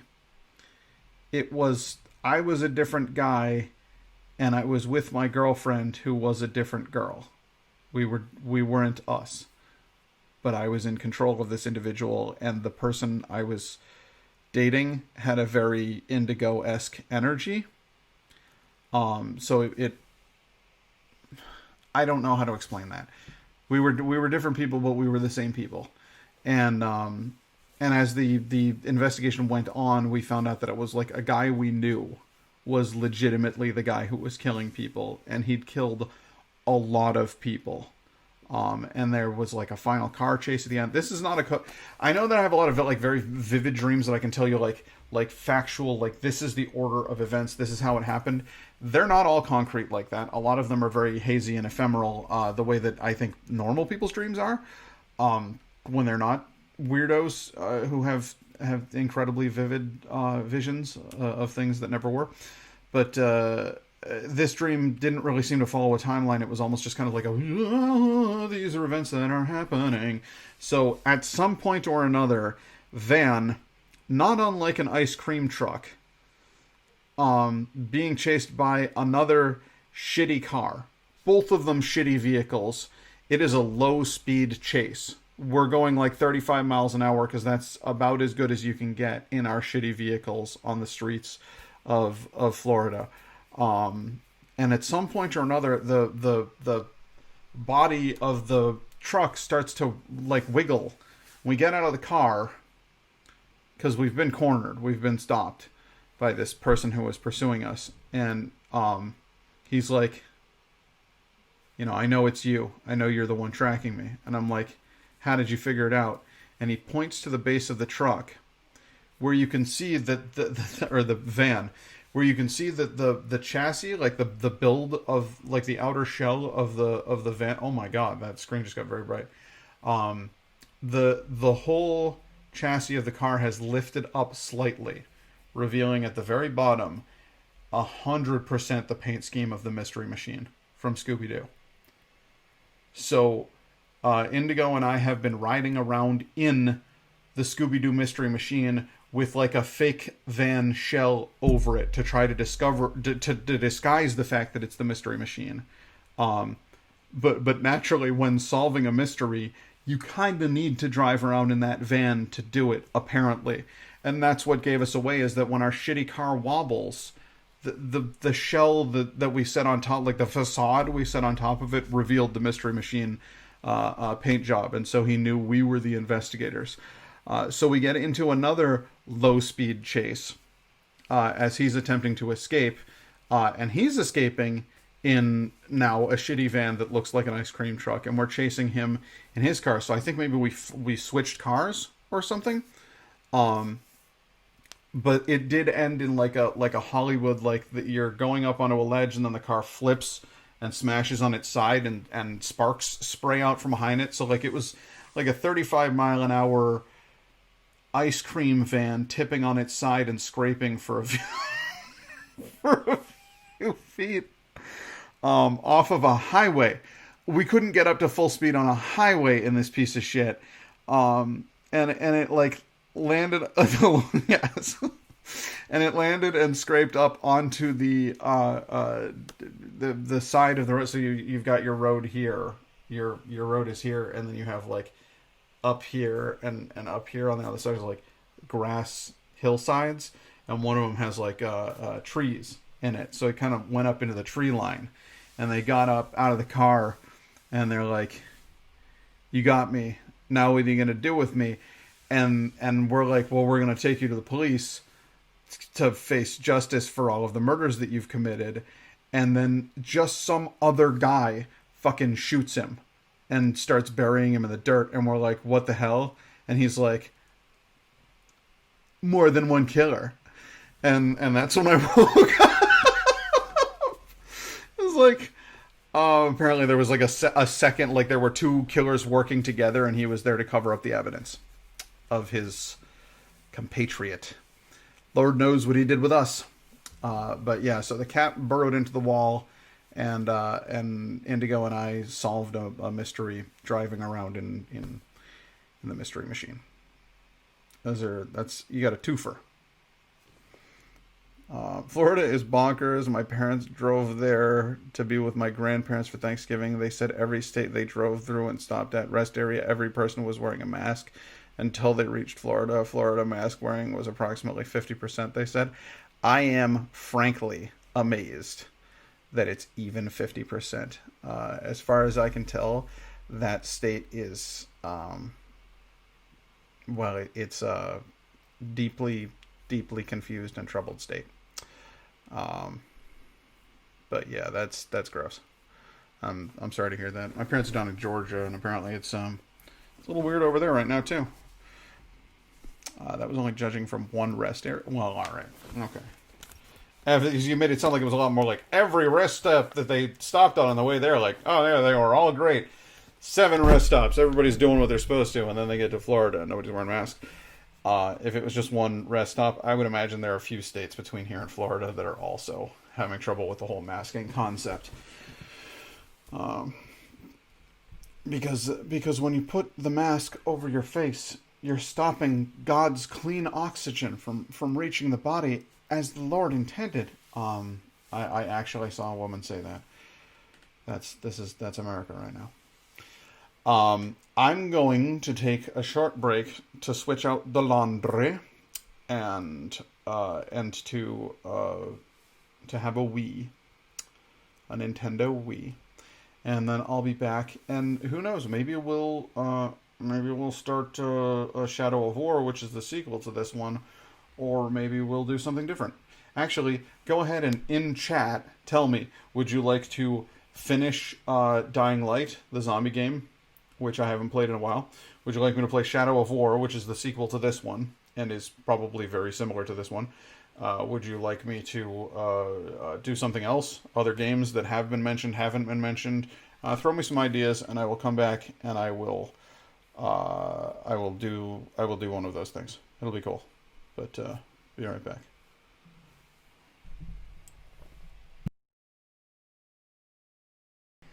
So,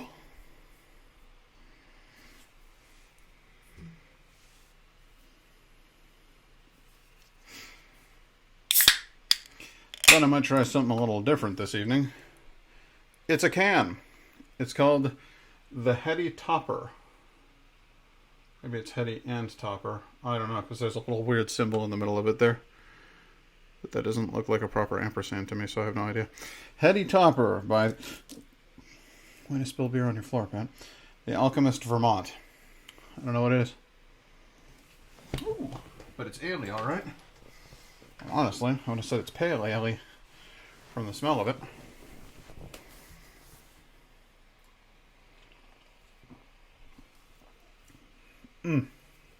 Yep. Yeah, it's definitely pale ale. Says, drink from the can. So you're not meant to put it in a glass, I suppose.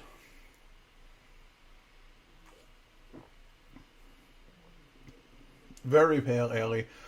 It's extremely on the hoppy end of the spectrum.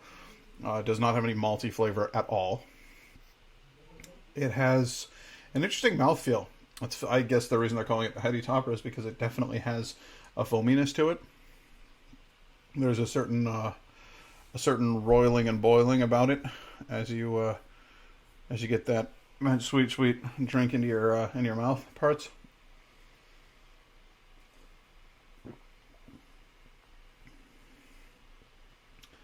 Pretty floral, pretty crisp. Let's see here. It says Heady Topper is an American double India Pale Ale. This beer is not intended to be the biggest or most bitter. It is meant to give you wave after wave of hoppy goodness on your palate.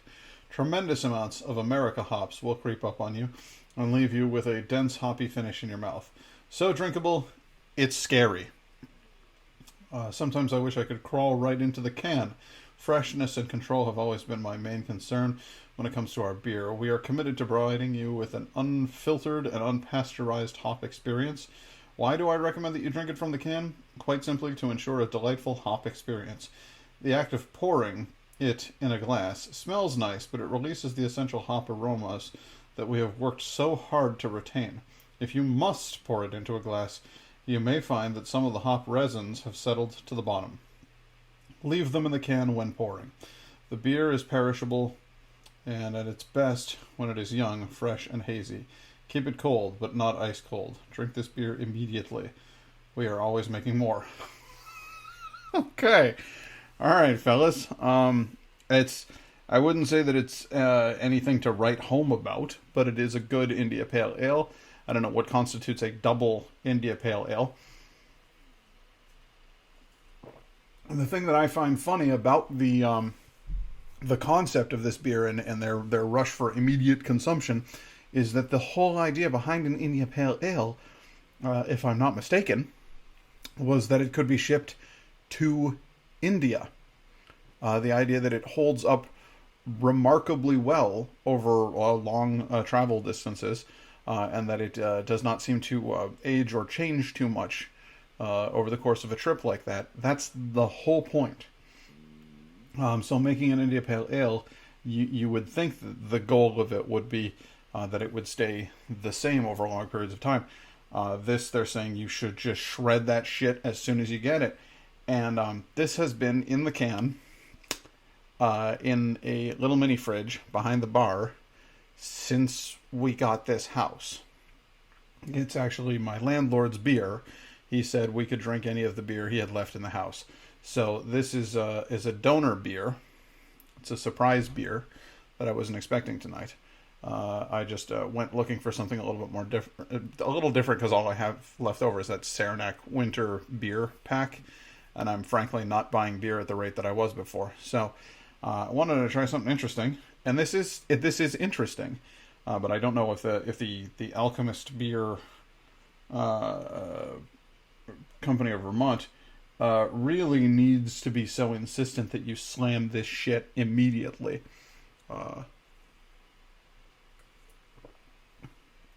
It is good though. It's good beer. It's good beer. Anybody have any thoughts on what we'd like to see next? What we'd like to play next? Do you guys want to see the sequel to this game? I have a few other options available at my disposal. I have, of course, Far Cry 3, which we started playing. That's the island shooter where your character starts to experience a bizarre shift from reality.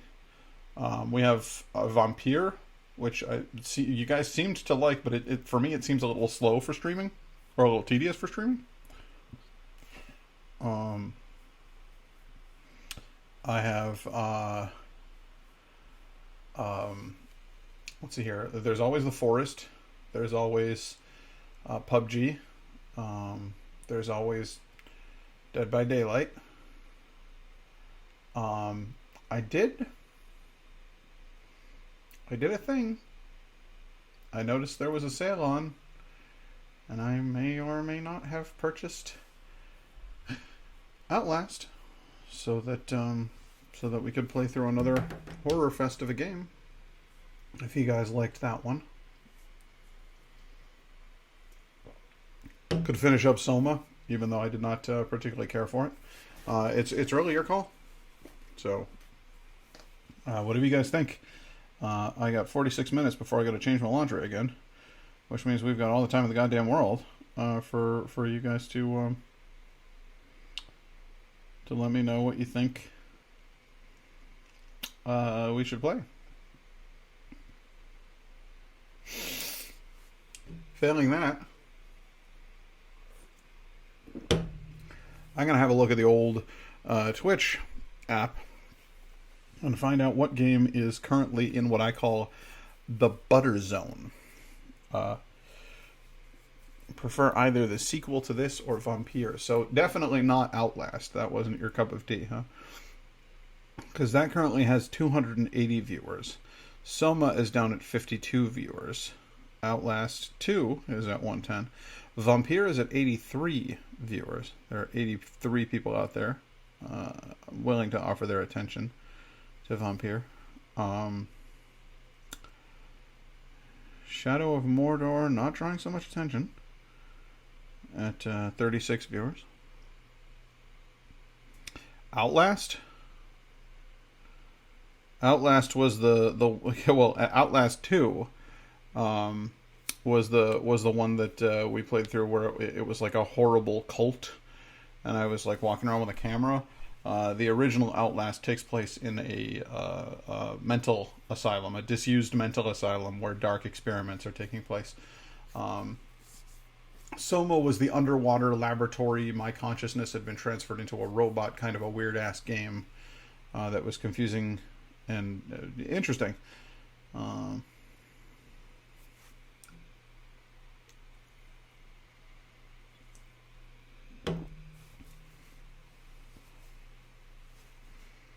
Let's see here. What's going on with Shadow of War?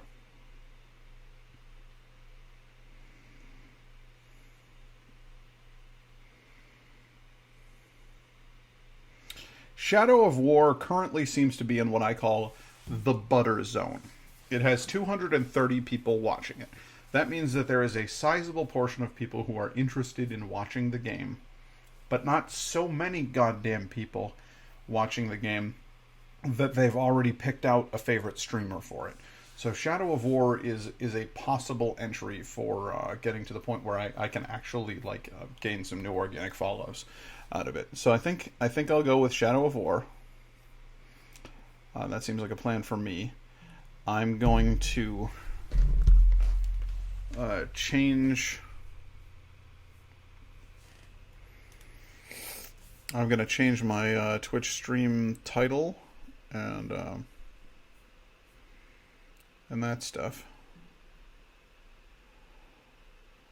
So give me just a second. I'm hopping onto the creator dashboard here.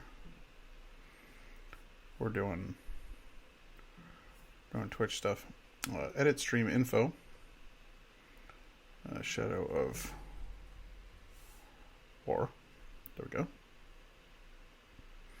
And we will call this one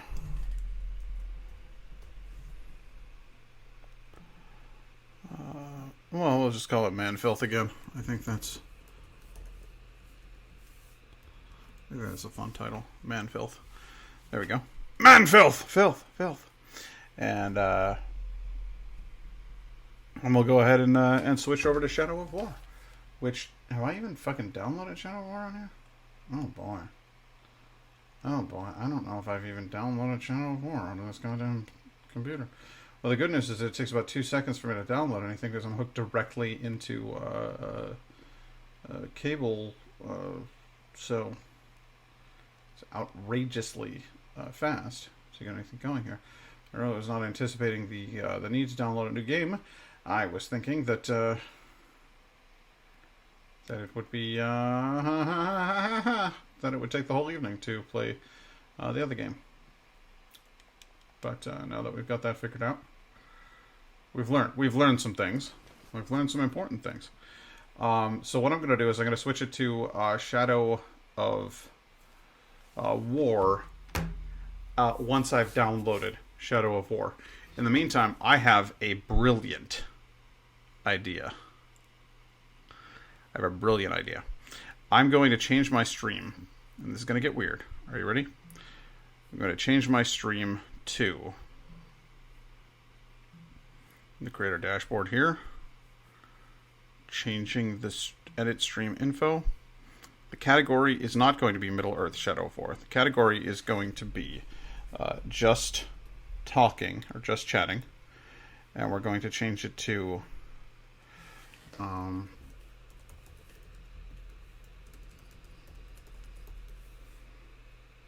wait for it.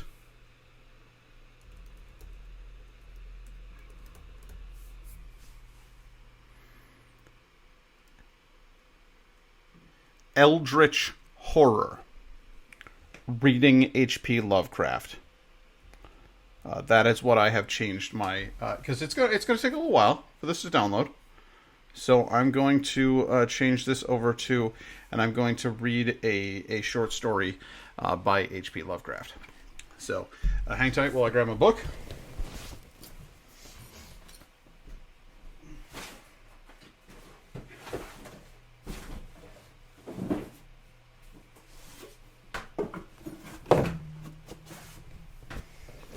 And this is the darkest tome that I own.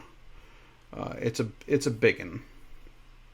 This is a big old boy right here. This is the complete fiction of H.P. Lovecraft.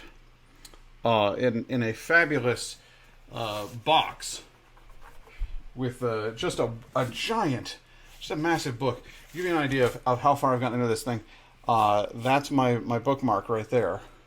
That's the whole. That's as far as I've gotten. I'm only on this side of that. It's just tons and tons and tons of Lovecraft. So what I'm going to do is I'm going to read the tomb. Okay.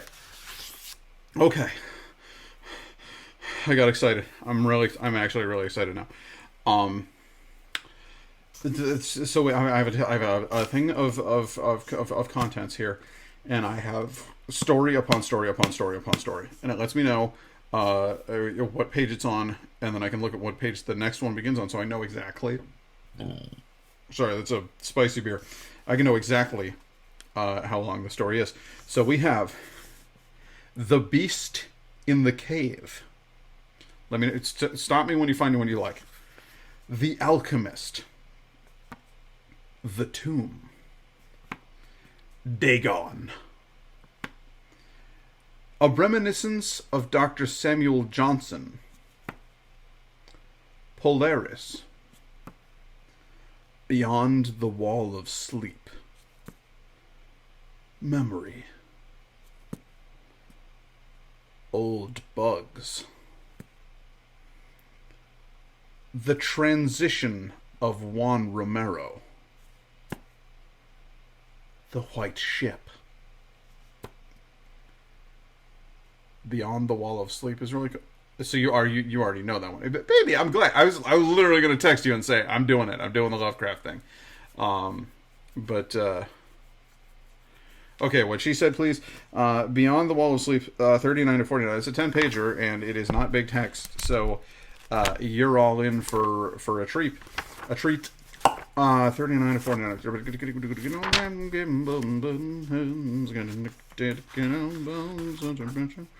going to try to remember this one. Beyond the Wall of Sleep. I have an exposition of sleep come upon me. Shakespeare.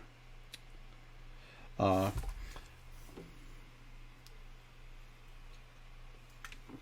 on a second. I have frequently wondered if the majority of mankind ever paused to reflect upon the occasionally titanic significance of dreams and of the obscure world to which they belong. Whilst the greater number of our nocturnal visions are perhaps no more than faint and fantastic reflections of our waking experiences, Freud, to the contrary, with his puerile symbolism, there are still a certain remainder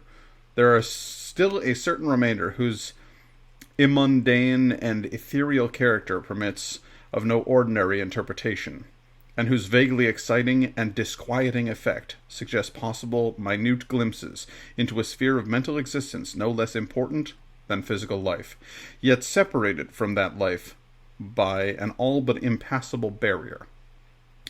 From my experience, I cannot doubt but that man, when lost to terrestrial consciousness, is indeed sojourning in another and uncorporeal life of far different nature from the life we know, and of which only the slightest and most indistinct memories linger after walking.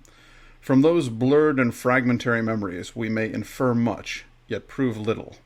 We may guess that in dreams, life, matter, and vitality, as the earth knows such things, are not necessarily constant, and that time and space do not exist as our waking selves comprehend them. Sometimes I believe that this less material life is our truer life, and that our vain presence on the terraqueous globe is itself the secondary or merely a virtual phenomenon. It was from a youthful reverie filled with speculations of this sort that I arose one afternoon in the winter of 1900 to 1901, when the state psychopathic institution in which I served as an intern was brought the man whose case has ever since haunted me so unceasingly. His name, as given on records, was Joe Slater, or Slater. Slater or Slater. And his appearance was that of a typical denizen of the Catskill Mountain region, one of those strange, repellent scions of a primitive colonial peasant stock whose isolation for nearly 3 centuries in the hilly fastness of a little-traveled countryside has caused them to sink to a kind of barbaric degeneracy rather than advance with... Here's where the racism comes in, boys and girls. I'm sure the State Psychopathic Institute is great. Let's see here. Among these more fortunately placed brethren of the thickly settled districts, among these odd folks who correspond exactly to the decadent element of white trash in the South, Jesus Christ, the term white trash goes all the way back to the fucking 30s? Look, the man writes incredible science fiction, but I'm not going to say that I think it's cool that he... okay.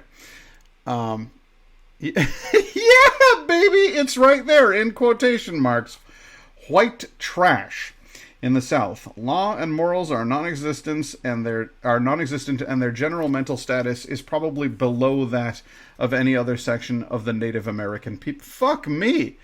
Yeah, he really was a piece of shit. This is a rough, it's starting rough.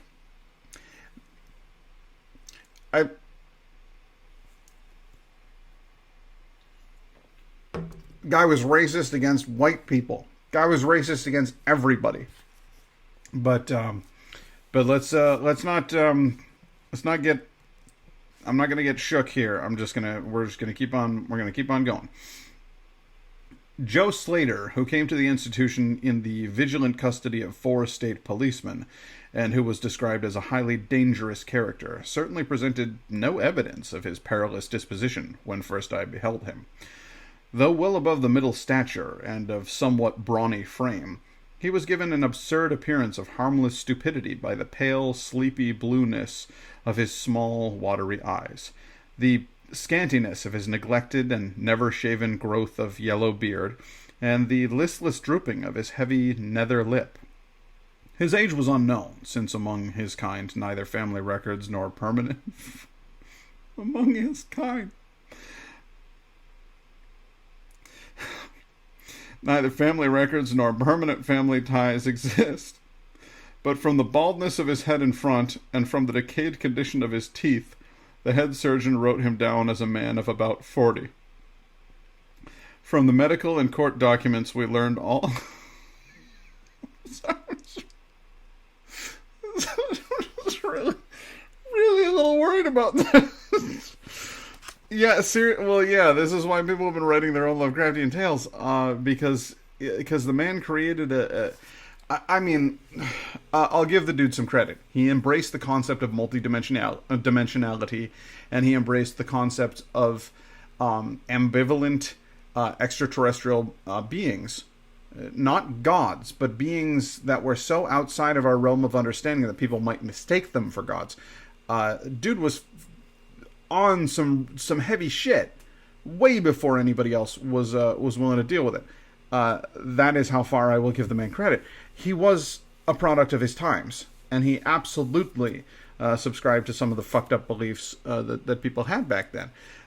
Fabulous vocabulary, excellent writing style, brilliant mind, just deeply misguided. Oh my God, he had to be aware of it. There's a short story in here that I absolutely adore that is written from the perspective of a German submarine captain.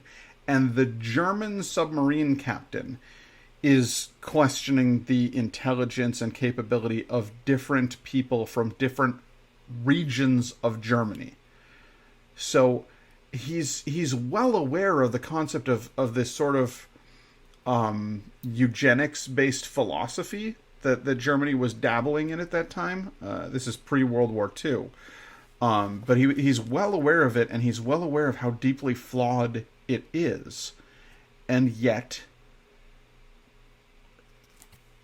apparently, he subscribed to some of that himself. It's really, really bizarre. He wasn't just a product of his time, though. His wife left him because he was too well, Jesus Christ. Dude just spent all of his time ripping on... Who hates Jews, dude? Every Jewish person I've ever met. First of all, interesting culture, fascinating history. Second of all, I've never met a more self-deprecating sense of humor. I really... It's an ongoing thing. It's a part of the modern culture. And has been since the goddamn 30s. I've never met a group of people who are more willing to poke fun at themselves, and yet who are more kind and welcoming. I don't understand this hate on Jewish people. It doesn't make any sense to me. Maybe it's because I'm not a pile of shit. I don't know. I'm weird. Shall we continue? We've made it a page.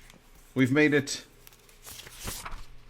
Yes, it's from the text beginning this page down to the text about halfway to the next page. So we have made it a full page into an H.P. Lovecraft story, and found ourselves just deeply troubled by the implications of the language. But let's go on. Yes. Okay. So,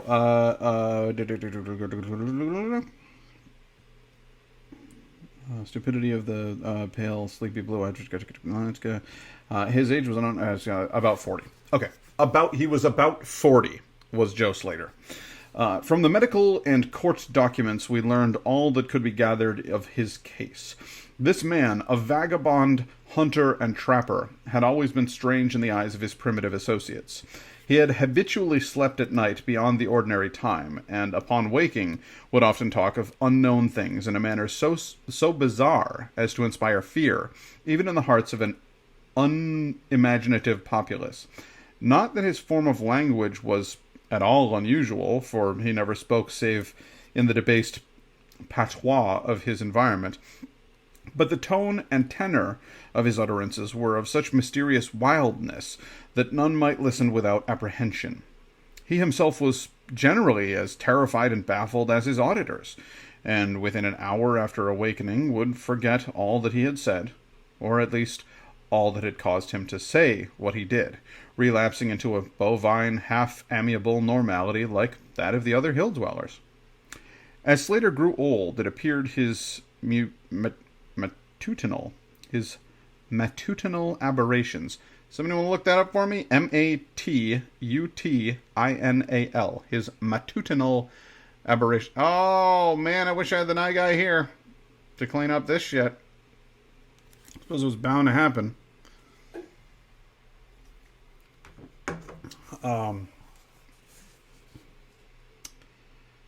His matutinal aberrations had gradually increased in frequency and violence, of or occurring in the morning. Okay, so his morning freakouts, his daily freakout.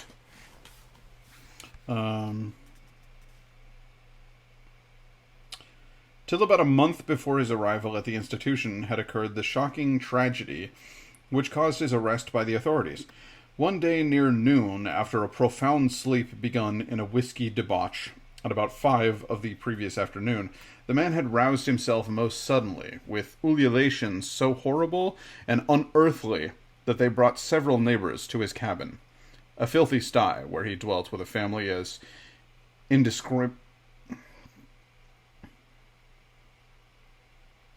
No, that is just the word indescribable, and yet for some reason in this context it seems weird. With a family as indescribable as himself. Rushing out into the snow, he had flung his arms aloft and commenced a series of leaps directly upward in the air, the while shouting his determination to reach some big cabin with brightness in the roof, and walls and floor, and the loud, queer music far away.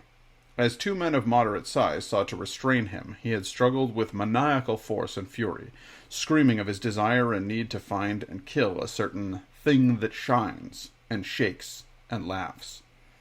At length, after temporarily felling one of his detainers with a sudden blow, he had flung himself upon the other in a demoniac ecstasy of bloodthirstiness, shrieking fiendishly that he would jump high in the air and burn his way through anything that stopped him. Family and neighbors had now fled in a panic, and when the more courageous of them returned, Slater was gone, leaving behind an unrecognizable pulp-like thing that had been a living man but an hour before. None of the mountaineers had dared to pursue him, and it is likely that they would have welcomed his death from the cold, but when several mornings later they heard his screams from a distant ravine, they realized that he had somehow managed to survive, and that his removal in one way or another would be necessary. Then had followed an armed searching party whose purpose, whatever it may have been originally, became that of a sheriff's posse after one of the seldom popular state troopers had by accident observed, then questioned, and finally joined the seekers. On the 3rd day, Slater was found unconscious in the hollow of a tree, and taken to the nearest gaol. Gaol. Somebody want to look that one up for me? Where alienists from Albany examined him as soon as his senses returned. To them, he told a simple story. He had, he said, gone to sleep one afternoon about sundown after drinking much liquor. He had awakened to find himself standing bloody-handed in the snow before his cabin, the mangled corpse of his neighbor Pete Slater at his feet. Horrified, he had taken to the woods in a vague effort to escape from the scene of what must have been his crime. Beyond these things he seemed to know nothing, nor could the expert questioning of his interrogators bring out a single additional fact. That night Slater slept quietly, and the next morning he wakened with no singular feature save a certain alteration of expression. Dr. Barnard, who had been watching the patient, thought he noticed in the pale blue eyes a certain gleam of peculiar quality, and in the flaccid lips an all but imperceptible tightening, as if of intelligent determination. But when questioned, Slater relapsed into the habitual vacancy of the mountaineer, and only reiterated what he had said in the preceding day. Jowl or Jawl? No. They brought him to the Gowl. Gaol? G.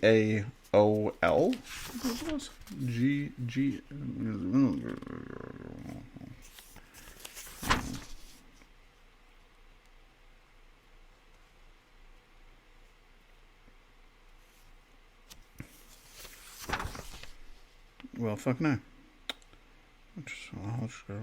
Whereupon they brought him.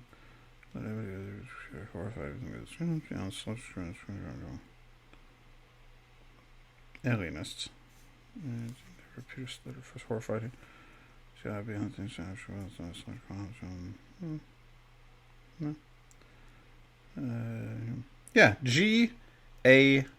Gaol.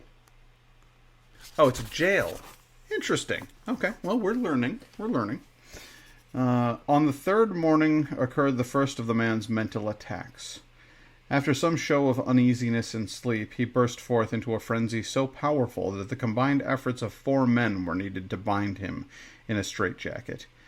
The alienists listened with keen attention to his words, since their curiosity had been aroused to a high pitch by the suggestive yet mostly conflicting and incoherent stories of his family and neighbors. Slater raved for upward of 15 minutes, babbling in his backwoods dialect of great edifices of light, oceans of space, strange music, and shadowy mountains and valleys. But most of all did he dwell upon some mysterious blazing entity that shook and laughed and mocked at him. This vast, vague personality seemed to have done him a terrible wrong.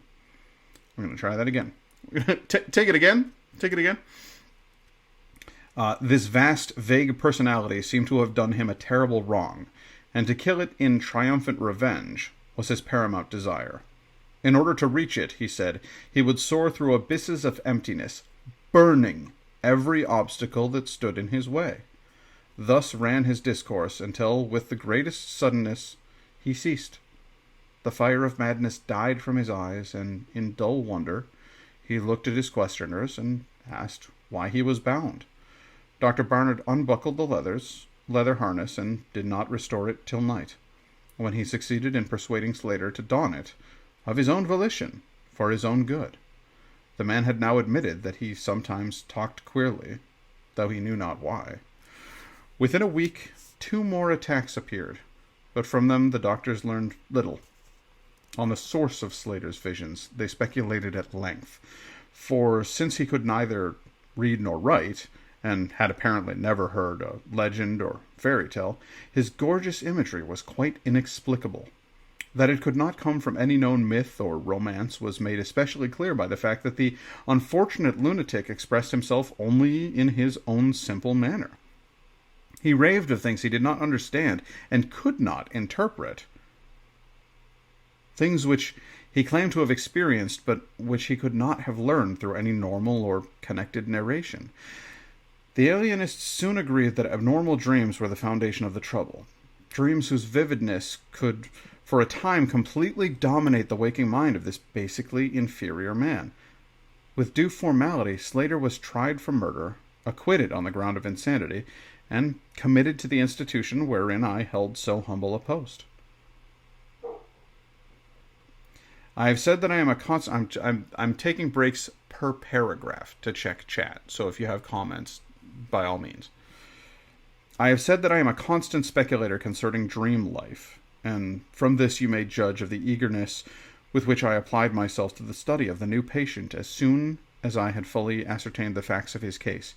He seemed to sense a certain friendliness in me, born no doubt of the interest I could not conceal, and the gentle manner in which I questioned him. Not that he ever recognized me during his attacks, when I hung breathlessly upon his chaotic but cosmic word pictures, but he knew me in his quiet hours, when he would sit by his barred window, weaving baskets of straw and willow, and perhaps pining for the mountain freedom he could never enjoy again.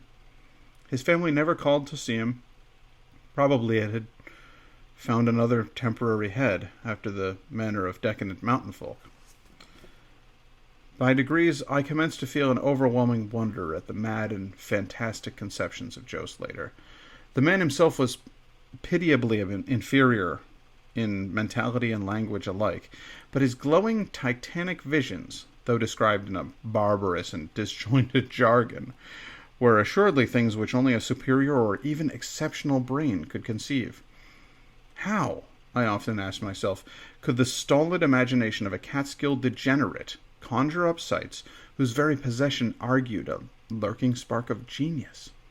How could any backwoods dullard have gained so much as an idea of those glittering realms of supernatural radiance and space about which Slater ranted in his furious delirium? More and more I inclined to the belief that in the pitiful personality who cringed before me lay the disordered nucleus of something beyond my comprehension, something infinitely beyond the comprehension of my more experienced but less imaginative medical and scientific colleagues. Yeah, he just assumes that this man is a complete idiot.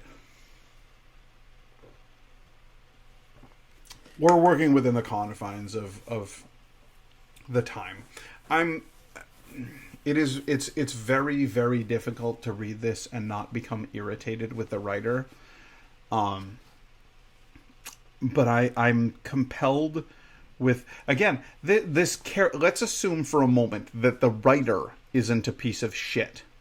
Let's assume for a moment that the character of the storyteller is a bit of a dick.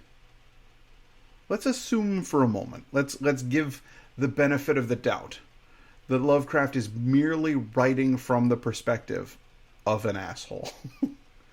Even this asshole is sympathetic to the simpleton. He's just arrogant. He's just presumptuous. But he cares. He seems to care about this poor backwoods dope. And that, I think, is an argument for almost a redemption. Because if the narrator is H.P. Lovecraft, then the fact that he's willing to look past his existing prejudices and appreciate this yokel and sympathize with him, doesn't that mean that there was something inside of him that recognized that his suppositions about race and ethnicity were wrong? And that maybe if Lovecraft had met the right people and had been to the right places and had traveled and experienced as widely as you and I have, maybe he could have been an alright dude. I want to believe that so hard. It's very, very difficult. Because again, his reputation precedes him. He was a shitbag. But I want so strongly to believe that he might have been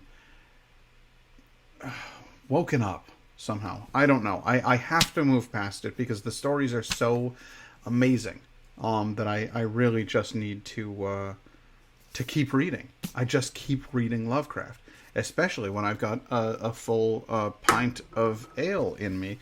I feel fluid and delightful. So yet I'm going to continue on with my storytelling. And yet I could extract nothing definite from the man. The sum of all my investigation was that in a kind of semi-uncorporeal dream life, Slater wandered or floated through resplendent and prodigious valleys, meadows, gardens, cities, and palaces of light, in a region unbound and unknown to man.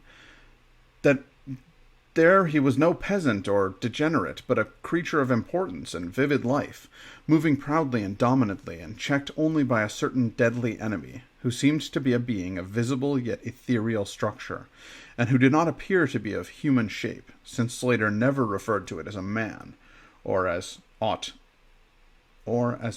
save a thing. This thing had done Slater some hideous but unnamed wrong, which the maniac, if maniac he were, yearned to avenge.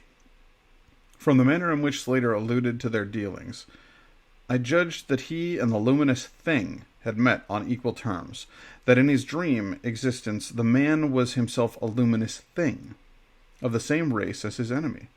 This impression was sustained by his frequent references to flying through space and burning all that impeded his progress. Yet these conceptions were formulated in rustic words wholly inadequate to convey them, a circumstance which drove me to the conclusion that if a true dream world indeed existed, oral language was not its medium for the transmission of thought.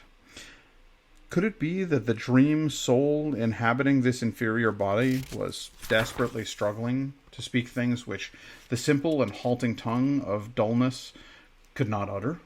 Could it be that I was face to face with intellectual emanations which would explain the mystery if I could but learn to discover and read them? I did not tell the older physicians of these things, for middle age is skeptical, cynical, and disinclined to accept new ideas, because the head of this institution had but lately warned me in his paternal way that I was overworking, that my mind needed a rest. It had long been my belief that human thought consists basically of atomic or molecular motion, convertible into either waves of radiant energy like heat, light, and electricity.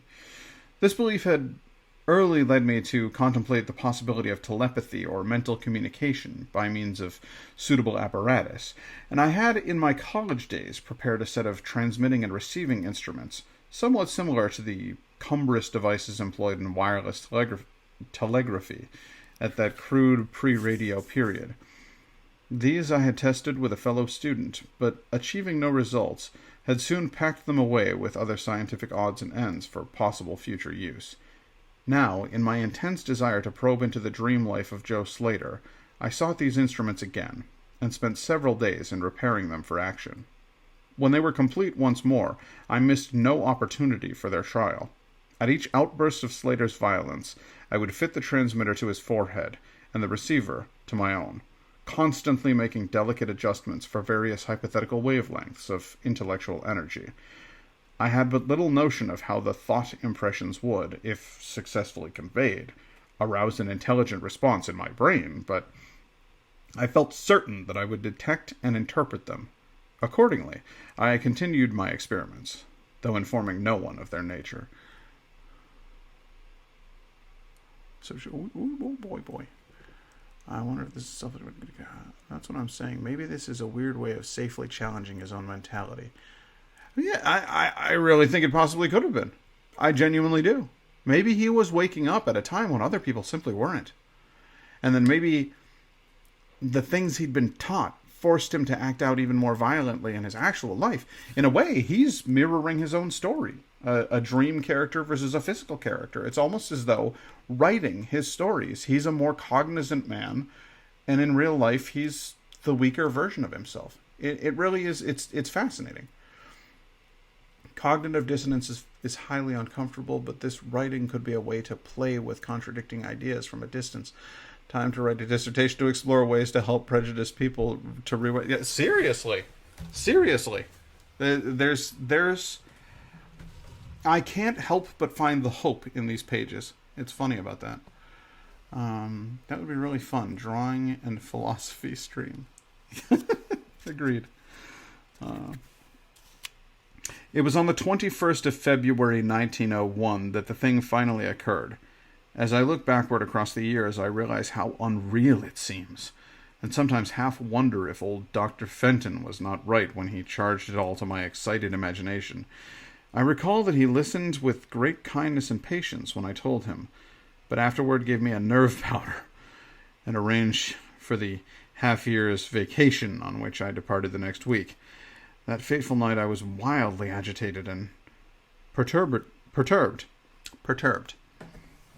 I was wildly agitated and perturbed, for despite the excellent care he had received, Joe Slater was unmistakably dying. Perhaps it was his mountain freedom that he missed, or perhaps the turmoil in his brain had grown too acute for his rather sluggish physique. But at all events, the flame of vitality flickered low in the decadent body. He was drowsy near the end, and as darkness fell, he dropped off into a troubled sleep. I did not strap on the straitjacket, as was customary when he slept, since I saw that he was too feeble to be dangerous, even if he woke in mental disorder once more before passing away. But I did place upon his head and mine the two ends of my cosmic radio, and that's in quotes, radio, hoping against hope for a first and last message from the dream world in the brief time remaining. In the cell with us was one nurse, a mediocre fellow who did not understand the purpose of the apparatus, or think to inquire into my course. As the hours wore on, I saw his head droop awkwardly in sleep, but I did not disturb him. I myself, lulled by the rhythmical breathing of the healthy and dying man. That's an odd sentence. I myself, lulled by the rhythmical breathing of the healthy and dying man, must have nodded a little later. The sound of weird lyric melody was what aroused me. Chords, vibrations, and harmonic ecstasies echoed passionately on every hand. While on my ravished sight burst the stupendous spectacle of ultimate beauty. Walls, columns, and architraves of living fire blazed effulgently around the spot where I seemed to float in air, extending upward to an indefinitely high vaulted dome of indescribable splendor. Blending with this display of palatial magnificence, or rather supplanting it, at times in kaleidoscopic rotation, were glimpses of wide plains and graceful valleys, high mountains and inviting grottos covered with every lovely attribute of scenery which my delighted eye could conceive of, yet formed wholly of some glowing, ethereal, plastic entity, which in consistency partook as much of spirit as of matter. As I gazed, I perceived that my own brain held the key to these enchanting metamorphoses, for each vista which appeared to me was the one my changing mind most wished to behold. Amidst this Elysian realm, I dwelt not as a stranger, for each sight and sound was familiar to me, just as it had been for the uncounted aeons of eternity before, and would be for like eternities to come. Then the resplendent aura of my brother of light drew near and held colloquy. Colloquy. Colloquy? Have a look into that one. I assume communication. This is the one you're thinking of? Okay, cool. Then the resplendent aura of my brother of light drew near and held colloquy with me, soul to soul, with silent and perfect interchange of thought. The hour was one of approaching triumph, for was not my fellow being escaping, at last, from a degrading periodic bondage, escaping forever, and preparing to follow the accursed oppressor even unto the uttermost fields of ether, that upon it might be wrought a flaming cosmic vengeance, which would shake the spheres?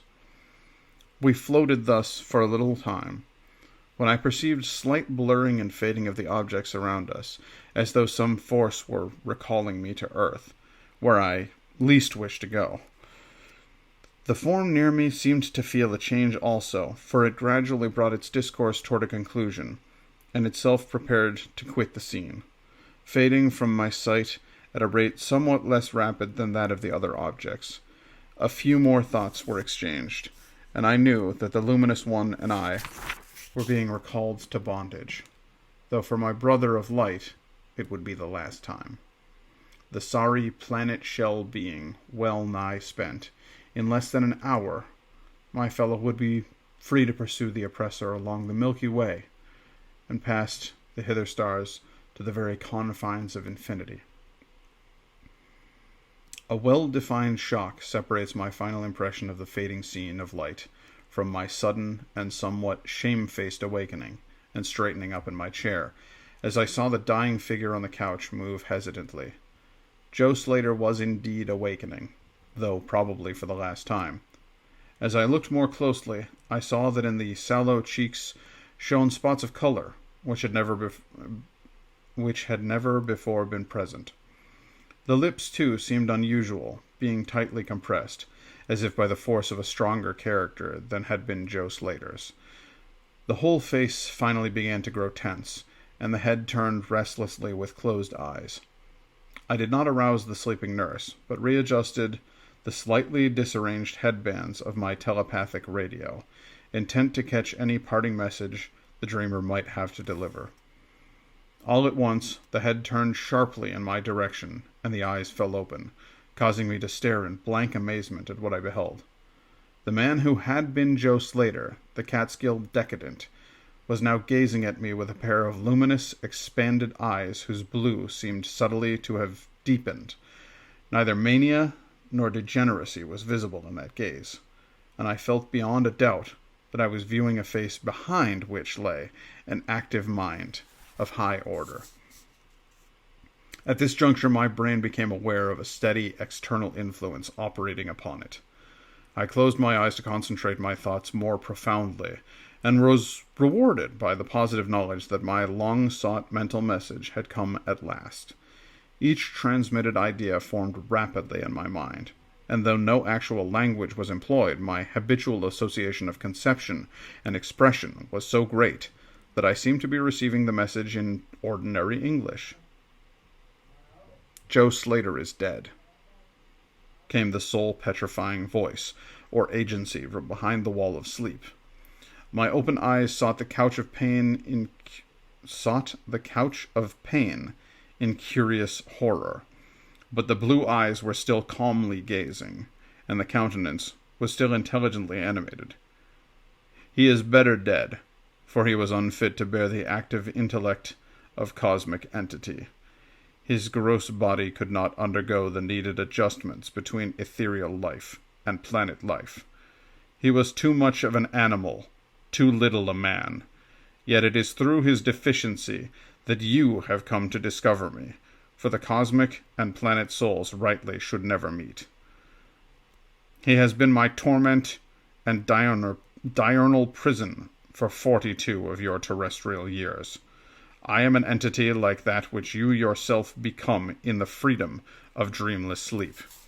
I am your brother of light, and have floated with you in the effulgent valleys. It is not permitted me to tell your waking earth self of your real self, but we are all roamers of vast spaces, and travelers in many ages. Next year, I may be dwelling in the dark Egypt, which you call ancient, or in the cruel empire of San Cham, which is to come 3,000 years hence."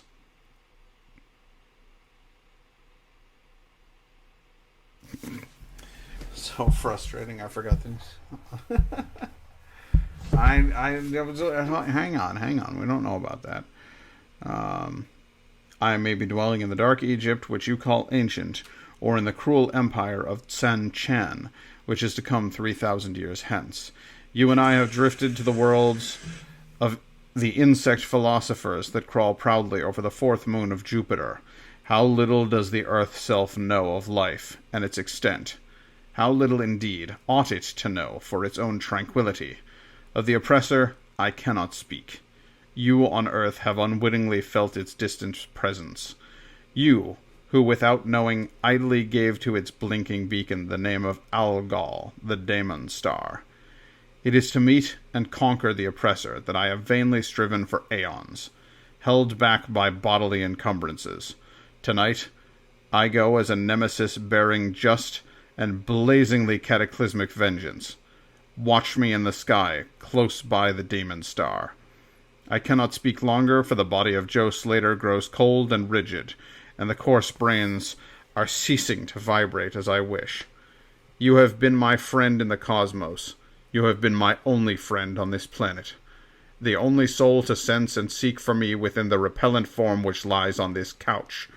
We shall meet again, perhaps in the shining mists of Orion's sword, perhaps on a bleak plateau in prehistoric Asia, perhaps in unremembered dreams tonight, perhaps in some other form an aeon hence, when the solar systems shall have been swept away. At this voice the thought of waves abruptly ceased, where the thought waves abruptly ceased, and the pale eyes of the dreamer, or can I say dead man, commenced to glaze fishily. In a half-stupor, I crossed over to the couch and felt of his wrist, but found it cold, stiff, and pulseless. The sallow cheeks paled again, and the thick lips fell open, disclosing the repulsively rotten fangs of the degenerate Joe Slater. I shivered, pulled the blanket over the hideous face, and awakened the nurse. Then I left the cell and went silently to my room. I had an insistent and unaccountable craving for a sleep whose dreams I could not remember. The climax? What plain tale of science can boast of such a rhetorical effect? I have merely set down certain things appealing to me as facts, allowing you to construe them as you will. As I have already admitted, my superior, old Dr. Fenton, denies the reality of everything I have related.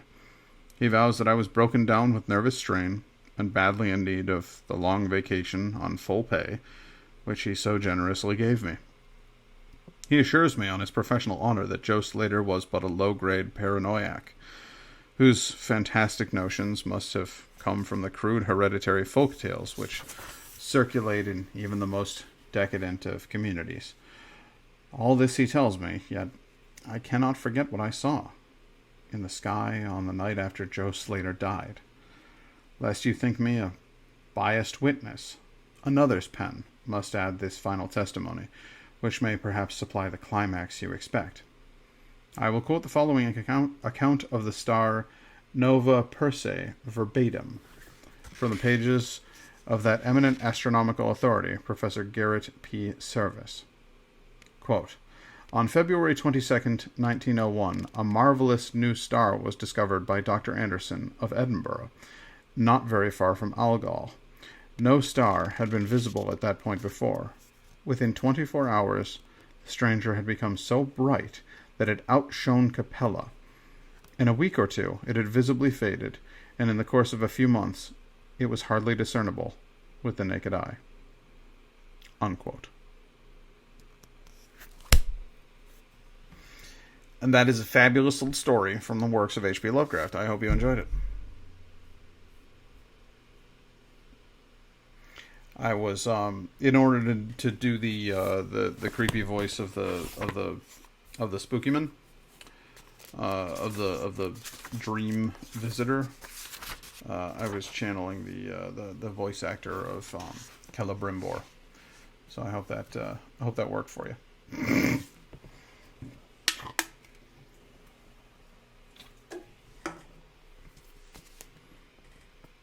Yay! I'm glad you liked it, Lynn. And in that short time, Shadow of War finished downloading. But unfortunately, I downed an entire pint of beer. And now I have to pee again. So, well, here we are. It's going to take me a minute to go do that. But I should also mention that my laundry is done. So, gonna make a little switcheroo of the laundry. Gonna have a wee, and then I'll be back shortly. But I really think that could be a fun part of the stream. I think if I split the stream in half each time and did a short story reading, would you guys like that? Because I think that would be fun. I really enjoyed reading it. I enjoy, well, trying anyway to read everything as succinctly and as dramatically as possible. I like working on my vocal intonation. I like trying to pronounce. He uses very, very big words, and I like to try to get them all, even the ones that I don't know. I like to try to get to pronounce them properly or at least comfortably. So it's a fun little activity for me. So if that's something that you guys would like, I will add that as a redeemable stream point button. And then you guys can say, we want a story this time. And then I'll do a story when you guys redeem that. Maybe not at the exact moment you redeem it, but I'll definitely, if you redeem story time, I will read a short of some sort. I will see you shortly